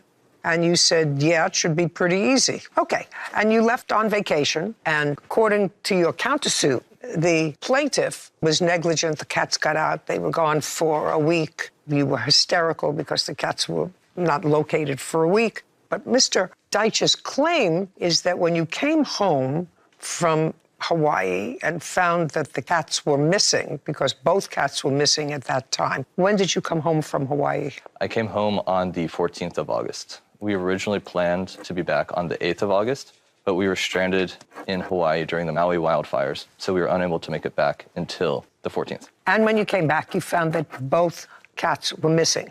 That's right. Mr. Deitch says after you found both cats were missing, you got slightly hysterical, as would most people who are cat lovers and find their animals missing, and that in retaliation for that, you did something to the website that you had created for him that when people went to it, instead of clicking onto the website, which Sarah is going to try to explain to me, instead of clicking onto the website and going to the informational portion of the website, it was redirected to a porn site, and that was done in retaliation for his negligently allowing your cats to be lost. That's your claim. Now you're going to tell me about your website. Your website is for what? So my website is pretty much my professional self. I don't apply to a job. I really don't meet someone professionally without showing them my website. It's sort of... Well, what is your website? It's a portfolio site. Would you give it to Sarah so she can bring it up? So it's basically a site... no, not basically. Basically is a filler word. Okay, a website has an address. It is a website that features a little bit about me, my contact information. Name. Is the name of the website. I can spell it for you if necessary. I got it. It does, in fact, come up. Okay. It's basically a professional work page. Oh, okay. So you put it on a business card so people can find more information. And then what do you press for it to transition you to? Launch portfolio. There's like a contact page, an about page with some more information, some credits It seems to be working correctly now. Oh, okay. Now, your lawsuit says that somebody hacked into your web page so that when you press this informational web page about what you do, what projects you've done in the past, and they say, oh, my God, this is a nice-looking guy, looks okay, let's see what he's done, because he's applied for a job or something else. They press a button, and it took you to a porn site.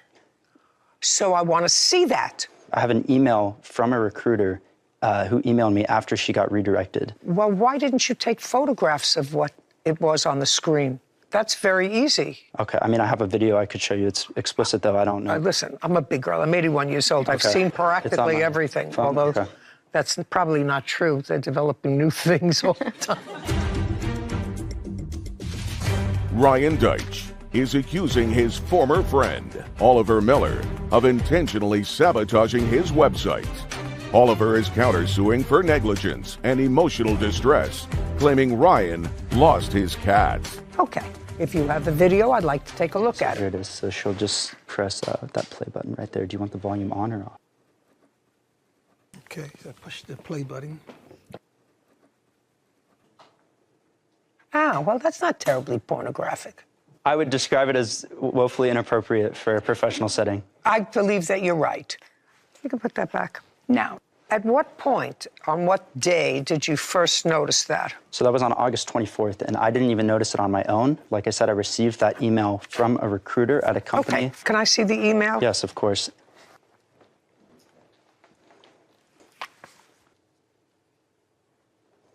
Okay, this woman, whoever this is, wrote to you and said, this looks like a bad joke, and I wasn't even going to reach out to you, but then I thought it would be fair to reach out to you because I'm sure you didn't know that this happened. Yeah. Okay, well, that's what she's saying. Yeah. Did you answer her? I mean, I did. No, did you? You know where I'm going. This Bethany allegedly wrote this to you, and if I were in business looking for a job, I would immediately contact her. Did you do that? I did, but by that point, they'd already offered the job to someone else. I don't care. I just want to see when you reached out to her. I don't think I have that. It was over the phone. I called her. I don't believe you. Okay. How's that? Goody-goody? Are we getting goody-goody? Are we getting close to what's going on? I knew it would just take me a little bit of time, guys. I knew it would just take me a little bit of time. Okay. So you don't have what would any normal business person who has set themselves up would have, which is an immediate response. Oh, Bethany, thank you. I'm so glad you directed me to this. Yeah. I'm going to take it down right away. Is the job still available? All of that would be here because that's the way you do it, which you don't have. No, I don't. I mean, it was a couple days later that I was notified of that, and I called her. But like I said, the job had already been offered. There really wasn't much I could do at that point. Nice pivot. I Nice wouldn't describe pivot. it as that. Nice pivot. Okay. Okay. Now, let us assume, for the purpose of this case, that this did in fact happen. What proof do you have that the defendant hacked into your computer and redirected it to this other site, which is clearly an inappropriate site for somebody looking for a techie job? So he actually admitted it to me over the phone, and he is also the only one with the capability to do that. And no, he's not the only one with the capability, sir. People can hack into the Pentagon. That's true, but he wouldn't have to hack. He literally... Well, he wouldn't have to, but you He can. controls it. But you can. When you received this email, you didn't respond to the person who sent it. How did you communicate with him? I called him and I texted him as well. I was very upset. Well, just a second. Now I'll see the text. Okay. This is it. It's at the bottom.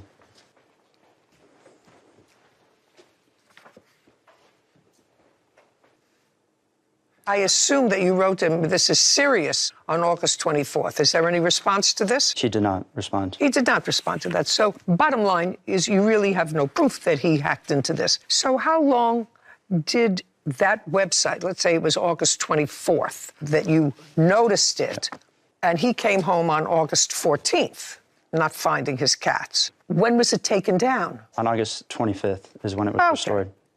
But I assume it was put to that inappropriate site soon after he got back, maybe 10, 9. You can't assume anything. That's a guess. Correct. That's a guess. That's a guess. But it was taken down August 25th and put up again August 26th. Yeah, it was restored. Now, what I want you to do is tell me, now we have September, October, November, December, right up past January. Just for my own information, how many jobs have you had from this website? Name, person, and how much you were paid from this website since August 26th.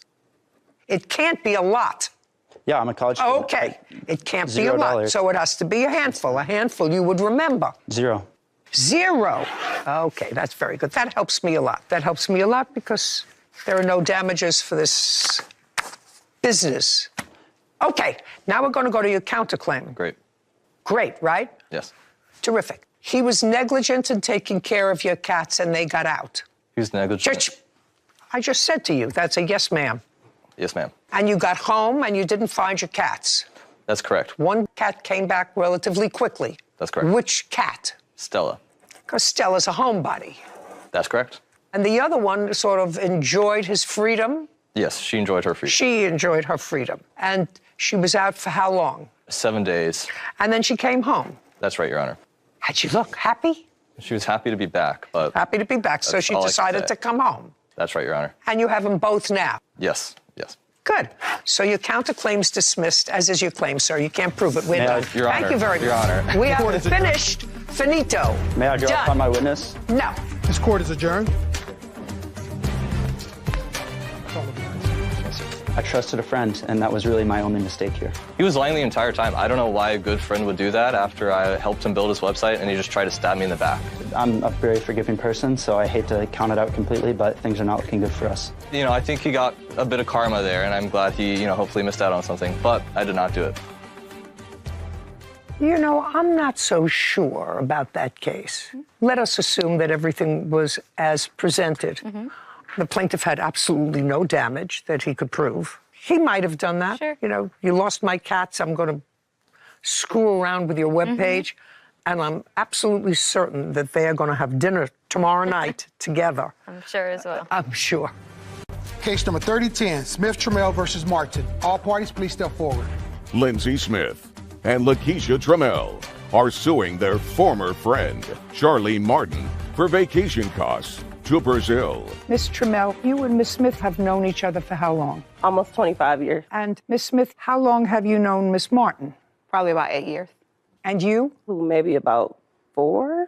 And over a period of time, you three ladies have traveled alone, the three of you, frequently. How many have the three of you traveled on? 3. To where? Los Angeles. And where was the second trip? The second trip was a cruise to, I believe it was Grand Cayman. Just the three of you went? No, it was actually myself and about 25 of my friends. And you went? Yes, it was a large. Was it fun? Yeah, we had a lot of fun. No issues? There's always issues, but yeah. There are always issues. Nothing big. Yeah. We go with the family, there were always Exactly. Lindsay Smith and Lakeisha Trammell claim their former friend, Charlene Martin, owes for vacation costs to Brazil. Okay. When was the next trip? The third trip was actually this particular trip in. Everybody agree on that? This was supposed to be the third trip together. Supposed to be the third trip. And where was it supposed to take you? We were traveling to Brazil. And this is your complaint. Your complaint is that you put certain things on my credit card. Your credit card. And Miss Martin subsequently decided that she did not want to go on the trip. And because of that, and you had certain non-refundables, you were out a certain amount of money. That is true. Ma'am. Okay.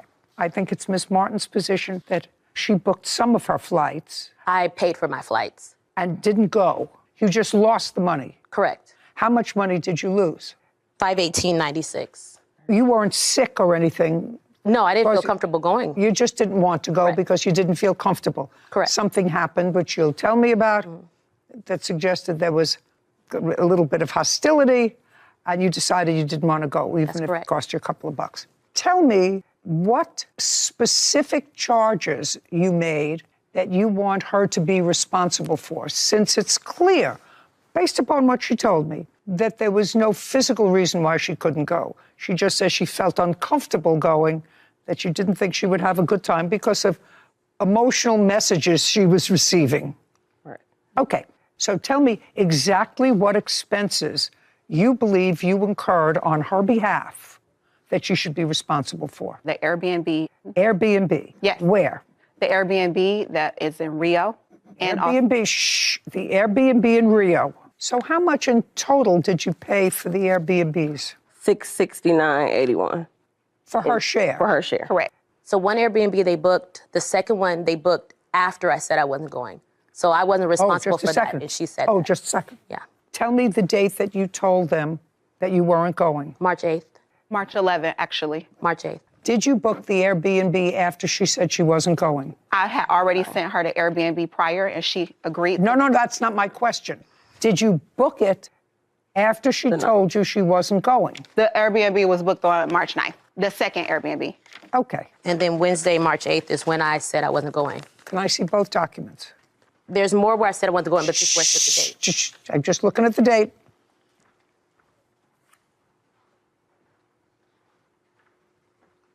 She sent this to you on March 8th. You said you booked that second Airbnb on March 9th. She had already told you she wasn't going. She's therefore not responsible for that second Airbnb, okay? Just give me the total cost of the first Airbnb. $2,262.12. Okay, $565. What else do you think she's responsible for? The excursions as well. Okay, I want you to tell me about the excursions. So I booked excursions for all 4 people for the 8 days that we were there. I had everyone confirm about the excursions because I had to put in a reservation for those excursions. Let me see what the document looks like. I never confirmed any excursions. If it was before the 8th, you're responsible for your 25%. Of the excursion? Absolutely. If you said, I'm not going, well, that's one thing. If you say, I'm not going, that's clear. Yeah, hang gliding was the excursion.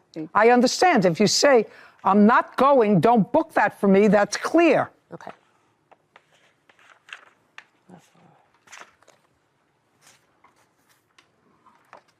So the excursions were per person? Yes. I see. Tell me exactly which excursions. We went paragliding. We also did a few city tours. I don't know what $750 Brazilian per person is. Right. I have the breakdown of it. A boat ride. Is that $300 per person or 300 Brazilian? Everything is Brazilian. Everything is Brazilian? Yes. Okay. So let's have all the figures in Brazilian, and Sarah is going to figure it out. I wasn't going hang gliding. I know that much. And then the rest is Well, then new you to should me. have, just a second, then you should have said clearly to them who were making the arrangements, I'm not going hang gliding. I would have said that right up front. Well, I should have said I'm too That's scared. not for me. Yeah. Ice skating, I'll go to. You want to take me for a wine tasting tour of the vineyards? I'm with you. She's thorough, so she'll plan a lot of activities, like ideas. Listen, and you would have gone and you would have enjoyed yourself. On some of them. No, you would have gone and you would have enjoyed yourself. And if you say, I want to be excluded on this, be clear. If somebody is making the arrangements, if they're non-refundable. Now, she's saying they're non-refundable. Is that correct? That's correct. It was for 2 people because My best friend and her sister had already stated up front that they weren't going. I'm much like you. I'm not doing it. Yeah. I was the same when I even told my friend that I wasn't doing it. She said, I don't think your insurance covers that. And I was Just like, a oh, second. no. Very easy. Just say, I'm not going. That's all you say. Say, I'm not going. Okay. For the hotel transfer, that $550, is that for the entire ride or was that per person? That was for the entire ride, and then that would be split by 4. No, just a second. That was for the entire ride. I'm dividing it by 4. You don't even have to divide that by 4. Cross that out. Okay. Now it's divided by 3. There's a difference between making a reservation for going hang gliding per person, which I understand, but if you have to get from one place to another, whether you take a car with 3 people or 4 people, if it's one cost, it doesn't make any difference. She's not charged for the transfers. $432 US. That comes to $997. Just for my own curiosity, you decided not to go. Just tell me briefly about that. Keisha already didn't want me on the trip altogether. She said she wanted it to be just her sister, and Lindsay. So I already wasn't really welcome Well, when on the did trip. she tell you that? On a phone call. What date? Maybe the 11th. We're already past that. You told them on the 8th that you weren't going. And then even if I wanted to go, they expressed that I left a bad taste in their mouth and I could no longer come, even if I wanted to. No, that's baloney, because you didn't say that here. $997, judgment for the plaintiff. We're finished. Thank you very much. Okay, thank you. Thank Court you. is adjourned. I feel it's petty. I wish it could have been handled a different way. Honestly, it's really disappointing. Not only did I lose money, but I also lost a friendship. I hate to lose friendship over something this small, but, you know, it happens. The last conversation I had with her, she said she was going to pay me, and I never heard from her again. Almost like one of those things where it's like, I just want everybody to get along. She would not be traveling with me again. So as you know, I just planned my first bachelorette trip as maid of honor. I find after doing that, what I will do in the future is do an in-person hangout. Everyone bring your computers. We're going to book everything the same day. There's no confusion. There's no back and forth. There's receipts. There's texts. Everyone can book your own thing. Yeah, not a bad idea. Yeah. Good suggestion. I don't book trips. I set the table. I say, we are going here on November 11th. You want to come? Say yes. Okay, yeah. Either you're in, you're out. Clear. Clear. Nice and clear. He was in need of a loan. Yes. I was telling her, you gave me this as a gift. Can I play a voicemail, please? Absolutely. And I don't owe you a goddamn dime, you stink ass mother. Aren't you embarrassed? Not really. You have a nasty potty mouth. This is Judy Justice. Bonita Roberts is suing her former friend, Kevin Burt, for a loan, harassment, and personal threats. Court come to order. All rise. Have a seat, please. Judge, case 3113, Robert versus Burt. Thank you. You're welcome. Ms. Roberts, you and Mr. Burt became friends because you were living in the same community. Yes. And according to your complaint, the defendant at some point told you that he was in need of a loan. Yes. And you made that loan to him. And what was the amount of that loan? It was $190. And he paid you back? No. Well, according to your complaint, you had, in fact, loaned him money in the past, and he had paid you back. Yes, he did. Okay, and that was $2,000. Yep, $2,000 one time, $300 another. And then there came a time in December of last year when Mr. Burt again said that his account was a little overdrawn. Yes. And he asked you if you could loan him that money. Yes, and he would pay me back the following day. And you did? Yes. I sent him $190 through Zelle. And you, as a matter of fact, acknowledged that she did, in fact, give you $190. Yes, Your Honor. And that $190 you have not given back to her. No, Your Honor. So now I don't know what you guys are drinking, but now you're each suing each other for $10,000. You want money owed for repayment of the loan, that's $190. And the rest for harassment and threats of bodily harm. And defamation of character. No, that's not in here. That's in your fantasy world. So let's start with this, Mr. Burt. She gave you $190. Yes, Your Honor. Why didn't you give it back to her? Because it was a gift. Did you ever give her a gift that was worth $190? Yes, Your Honor. Like what? I'd take her to dinner, At the steakhouse, I would buy the dinners. It would be well over $300. How many times did you do that? We went to the steakhouse a couple of times. Okay. Tell me about the phone call that you made to her indicating your account was overdrawn. Yeah, I called her up. I was trying to get a payday loan. I called her from the payday lender place and told her I needed $190. And what did she say to you? She said, okay, I'll send it to you by Zelle. Okay. Did she tell you when she needed it back? No, she didn't. Okay. Now, at some point, she started to ask you for this money, this $190. When was that? I think it was sometime around Christmas, I believe. And what did you tell her? I didn't really tell her anything. I was just kind of like ignoring her, you know, because I'm well, like... she was asking you, when can I have my $190 back, and you were ignoring her. Yeah, I'm like, this was a gift. I was telling her, you know, you gave me this as a gift. Okay. Well, a gift is something that you usually buy or give to somebody without being asked. You actually called her and asked her for the money. Correct. You know, that would be like Sarah saying to me, I want this particular bag and I don't have money for it right now. Can you send it to me? And I send her the money, and then she's, well, that was a gift because you sent it. I mean, she's done that, but not exactly. Okay. So we have $190. Now, I want you to get from $190, Ms. Roberts, to $10,000. And I want you to get there in 3 minutes or less. Can I play a voicemail, please? Absolutely. And this is going to be a $9,810 $10, yes. voicemail. This is the first voicemail. Hey, I got your phone call. Don't call me before 12 o'clock in the afternoon anymore, bitch. Like you, I don't work. I'm fully retired. And furthermore, you were calling me about your mother $200. Well, I just wanted to let you know you got your $200 worth on Christmas Day when you hurt my dog and you hurt me. I'm not giving you a dime. So you can kiss my ass, get the out of my life. The way you treated me on Christmas, the way you tried to humiliate me, the only thing you did was you lost your $200 and you lost a friend. I trusted you. And all of a sudden you went rogue, psycho, mother bitch on me. Okay. I already told you have your $190 and he has a bad potty mouth. Okay.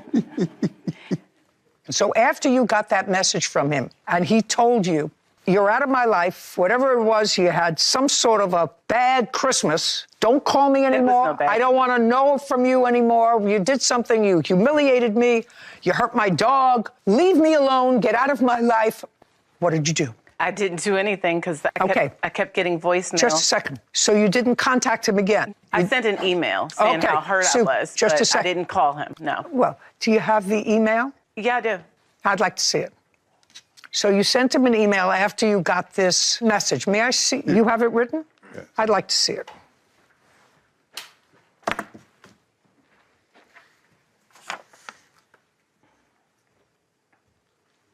Okay. This is a very nice email, Mr. Burt.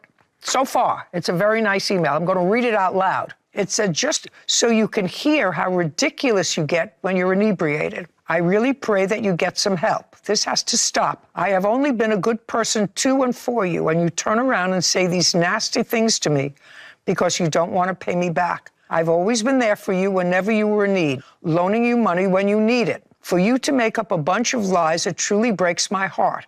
And I feel so sorry for you, but I will pray that God helps you get a peaceful, calm space where you don't require liquid courage and possibly keep one good person around you. And she doesn't say anything nasty to you in this email, sir. It says, I will see you in court because I'm not going to allow you to steal money from me. I really thought we were friends. Bonnie, lovely, lovely email. If I got that message from you, sir, I would not have sent you this, except she probably knows that you're a drunk and that she felt sorry for you.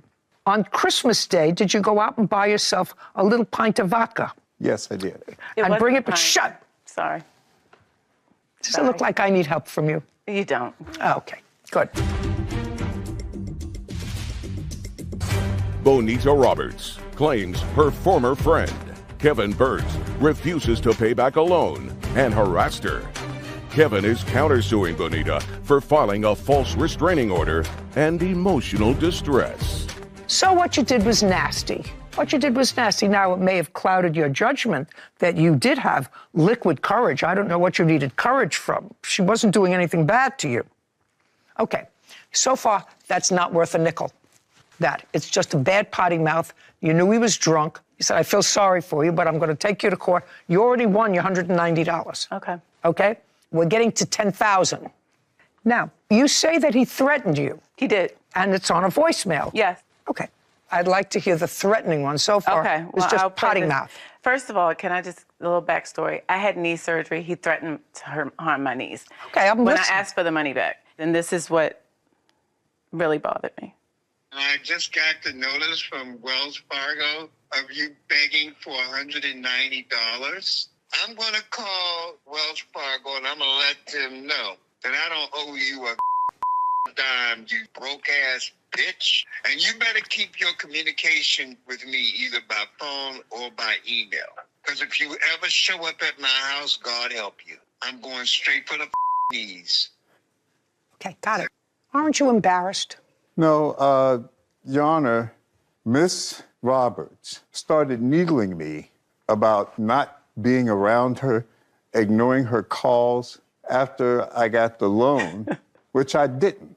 I was actually in the hospital after I suffered 3 incidents of cardiac arrest on July the 22nd. Listen to me. He's lying.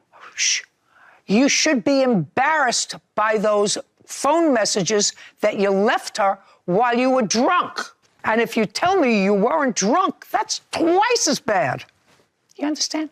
That's not the kind of communication that a grown-up adult has with another grown-up adult, especially when you get this kind of an email in response. Well, in that email, in that email, she stated that I could barely take care of myself. Well, clearly you can't. If she said it, it's true. No, it's not true. Yes, it's true. Well, Mr. Burke, Mr. Shh. Okay, so they're nasty messages. She knows that when you left those messages, you were drunk. You know that, correct? Yes, I do.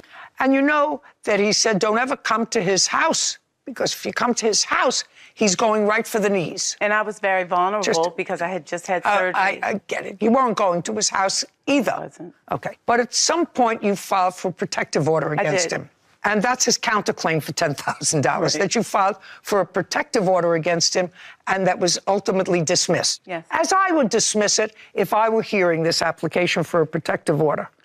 In any event, I don't like the messages that you sent to her, so your counterclaim's dismissed. Do you understand? Yes, Your Honor. If you can't hold your liquor, don't drink. If you're retired and you sleep until noon because you're drunk every day, that's not a smart thing for you. And if you've been in the hospital because of cardiac arrest, it's twice as not smart for you, right? Right. Yeah, right, unless you can't stop. If you can't stop, check into Betty Ford. Judgment for the plaintiff, and I'm awarding you $500 because I wouldn't like to listen to those messages either. $190 for what he owes you, and the rest is because you have a nasty potty mouth. We're done here. Thank you. Well, she should have stopped calling me. She sees me buying a bottle of vodka, and she gets an attitude like, you owe me $190, but you gonna buy vodka? I'm happy. I got what I wanted. I just wanted my money back. I think she was taking advantage of me because of my medical condition. What? What would I take advantage of from him? He has nothing. I had told her before I made those messages to leave me alone, but she continued to call me. Nothing. He's a thing of the past for me. I just find it so ironic that in all of those potty-mouthed messages where he's calling her a broke-ass bitch, he couldn't afford the $190 overdraft fee on his own account. So it's just, That's funny. She was a nice lady. She was, and I think she expected him to pay her back, and he's just a drunk who had no intention of paying her back. Case number 3096, Courtroom versus Curry. All parties, please step forward. Christopher Corcoran is suing his former employee, Joshua Curry, for unpaid legal fees. Mr. Cochran, the case is relatively simple and straightforward. It is your claim that the defendant owes you for legal fees that you paid on his behalf. Yes, Your Honor.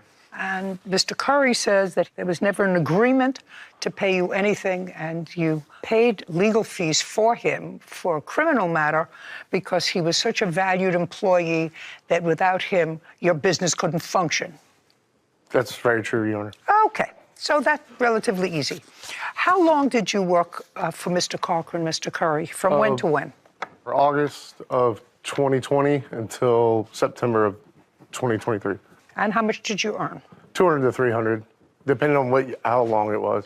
So you want to tell me when you got into some legal trouble? It was July 5th morning, about 4 o'clock in the morning. I had heard some news from one of my friends passing away from a motorcycle wreck, and I was just a little emotional, went on a motorcycle ride myself, and the police tried to pull me over, which I made a bad decision and didn't pull over. Well, let's go back a second. I just want to make sure I'm hearing it right. You got some very bad news that a friend of yours had been killed in a motorcycle accident. Yeah. And you were very upset about it. Well, emotional, yes, yes. You were upset about it, hadn't been drinking. Nope. No drugs. Nope. So at 4 o'clock in the morning, you decided to go on a motorcycle ride. Yep. Where did you take your motorcycle for a ride? I was just going for a ride through Marymount.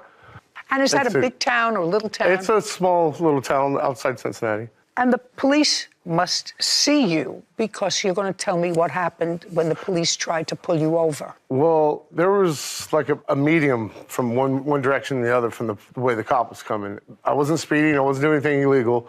They busted you. He came up behind me and was trying to pull me over for what I thought for no reason. So the police were trying to pull you over while you were riding your motorcycle? Yes, ma'am. And then what happened? Emotions got the best of me. I flipped the bird and just took off. Okay. Christopher Corcoran claims his former employee, Joshua Curry, owes for attorney fees he loaned to Joshua. So you made a middle finger gesture. Yes, ma'am. And took off on your motorcycle. That's right. How fast did you take off? I probably hit 100 miles an hour at some point. So now you're driving 100 miles an hour through this small town in Ohio. Police try to pull you over. High-speed chase. They finally got you to pull over. Yes, ma'am. And they arrested you. Well, they impounded my bike, and they actually took me home once they realized that I didn't do anything wrong. Don't tell me what they realized. You can't tell me what they realized. They impounded your bike. Yes, and they drove me home and gave me failure to comply. So they gave you a ticket. Well, it's a ticket, which was a misdemeanor ticket, yes. Were you originally charged with a misdemeanor or with a felony? I think it was a misdemeanor. It was a misdemeanor. Let me see what you're looking at.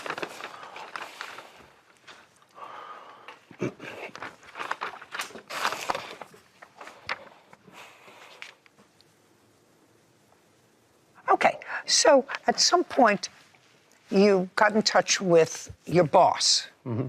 Tell me when that was. Probably later on that evening, that day. And I told him I was in trouble. Yeah. And at that point, did you ask him to do anything for you? Not at that point, no. At what point? I don't really remember. It was just more or less like, we're going to handle this. You know, we'll make sure everything's okay kind of conversations. Okay. Now I'm going to come to you, Mr. Cochran. First of all, you have a business that is what? It's a commercial construction. We had set up pallet racking and warehouse. When did you start the business? 2008. Is the business still ongoing? Yes. And it's still ongoing, so you've managed to keep your business even after this valued employee is gone. Yes, Your Honor. So I have to tell you something, Mr. Curry. The only time that you become indispensable is when the show has your name on it. Do you understand? Yes, Your Honor. Other than that, everybody can be replaced. I say that because your defense is, because what Mr. Cochran did is he contacted a lawyer on your behalf, and that's the money he wants. And your position was you never asked him for it, you just did it. Okay, so you tell me about the conversation that you had with him, Mr. Cochran, when he called the next day.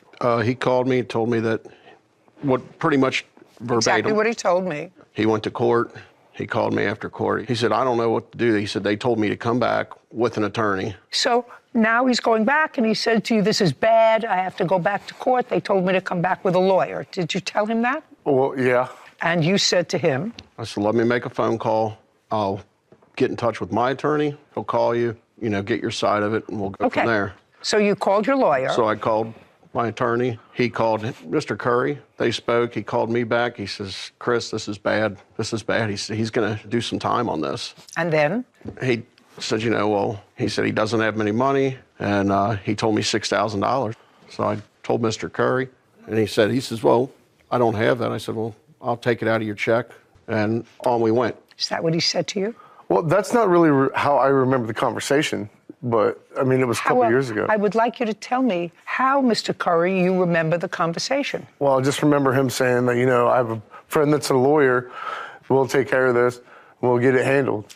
Well, Mr. Curry, what I'm asking you is, you're not related to him. You're not his brother. You're not his cousin. You're not his son-in-law. You're an employee.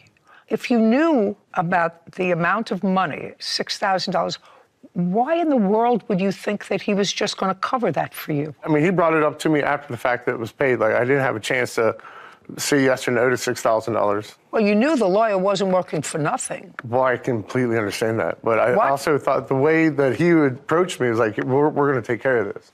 Okay. May I see the invoice from the attorney and a copy of your check?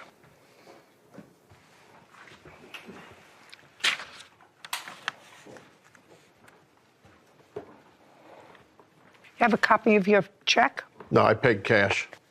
No, you didn't. Yeah, I did. Oh, well, Your Honor. This doesn't do it for me, sir. Show me where you took $6,000 from. Out of my safe. I keep a lot of cash on hand at the house. Well, I'm not believing you, sir. I'm going to tell you I'm not believing you. Because there's no reason why you would pay a lawyer in cash. For somebody else, when the somebody else is expected to pay you back, so you have absolutely no proof that you paid anybody. You loaned somebody money to pay a lawyer. You pay that lawyer by check, and you have proof of it. There's a possibility that you did lay out some money for him, for a lawyer. I don't believe it was $6,000 because this is not a lawyer's invoice. I can get him on the phone. Oh, no, I'm absolutely positive that you can get somebody on the phone, sir. Unless I have proof that the amount of money that you laid out for Mr. Curry, I'm dismissing your case without prejudice. You go and plead it to somebody else. I don't buy it. We're done here. This court is adjourned.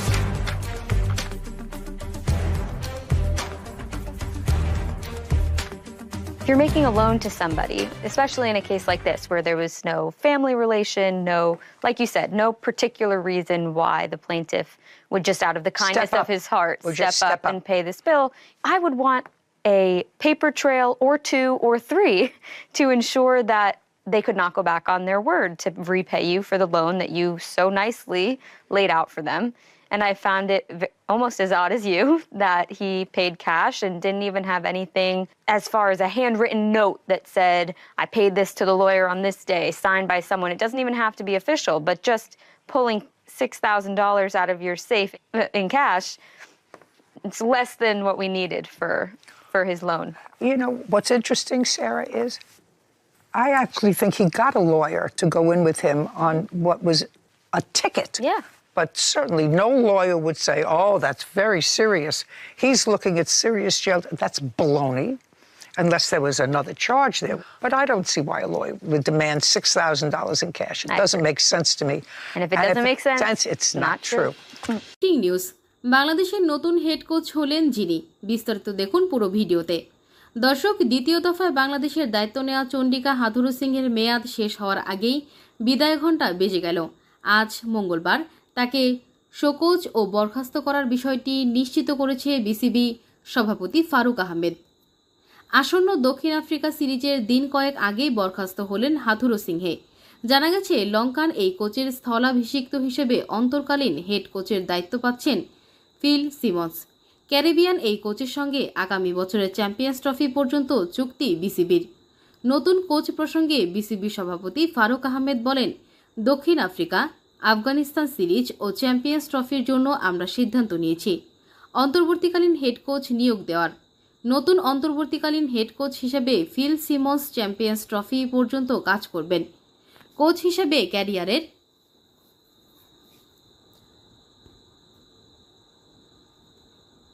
হিসেবে বর্ণাঢ্য career feel সিমন্সের, বিশ্বজুড়ে পরিচিতি তার। সর্বশেষ 2024 ICC টি-20 বিশ্বকাপে Papua নিউগিনির head coach হিসেবে ছিলেন Simmons. তার আগে 2021 সালে ওয়েস্ট ইন্ডিজ দলের হেড কোচ হিসেবেও ছিলেন, দায়িত্ব পালন করেছেন তিনি। এর আগে 2004-05 সালে জিম্বাবুয়ের কোচের দায়িত্ব পেয়েছিলেন সিমন্স। কাজ করেছেন আয়ারল্যান্ড ও আফগানিস্তানের দলের সঙ্গেও। ওয়েস্ট ইন্ডিজের হয়ে 160টি ম্যাচ খেলেছেন সিমন্স। পাশাপাশি বিশ্বজুড়ে ফ্র্যাঞ্চাইজি লিগগুলোতেও সরব বিচরণ রয়েছে তার। এবার নতুন চ্যালেঞ্জ নিয়ে বাংলাদেশে আসতে যাচ্ছেন তিনি। এদিকে জাতীয় দলের ক্রিকেটারের সঙ্গে সদাচরণ ও আচরণবিধি ভাঙার দায়ে মূলত হাথুরুকে বিদায়ের সিদ্ধান্ত নেওয়া হয়েছে। বলা হয়েছে এদিকে জাতীয় দলের ক্রিকেটারের সঙ্গে অসদাচরণ ও আচরণবিধি ভাঙার দায়ে মূলত হাথুরুকে বিদায়ের সিদ্ধান্ত নেওয়া হয়েছে বলে জানিয়েছেন ফারুক। সংবাদ সম্মেলনে বিসিবি সভাপতি জানিয়েছেন, আইনগত কিছু বিষয় থাকায় শুরুতেই তাকে শোকজ ও সাসপেন্ডের মধ্য দিয়ে চলে যেতে হচ্ছে। তারপরেই চুক্তি বাতিলের বিষয়টি আসবে। সব মিলিয়ে তাকে ছাঁটাইয়ের বিষয়টি পাকা করে ফেলেছেন তারা। ফারুক আহমেদ বলেন, বর্তমান কোচের ব্যাপারে আমরা চেষ্টা করেছিলাম মানিয়ে নিতে। 2-3টা ঘটনা ঘটেছে। ইচ্ছে মতো ছুটি কাটানো, জাতীয় দলের খেলোয়াড়দের গায়ে হাত তোলার মতো ঘটনা কোনোভাবেই দলের জন্য ভালো উদাহরণ ছিল না। তাই তাকে 48 ঘন্টার শোকজ ও সাসপেনশন দেয়া হয়েছে। স্বাভাবিকভাবেই এটা স্থায়ী হয়ে যাবে।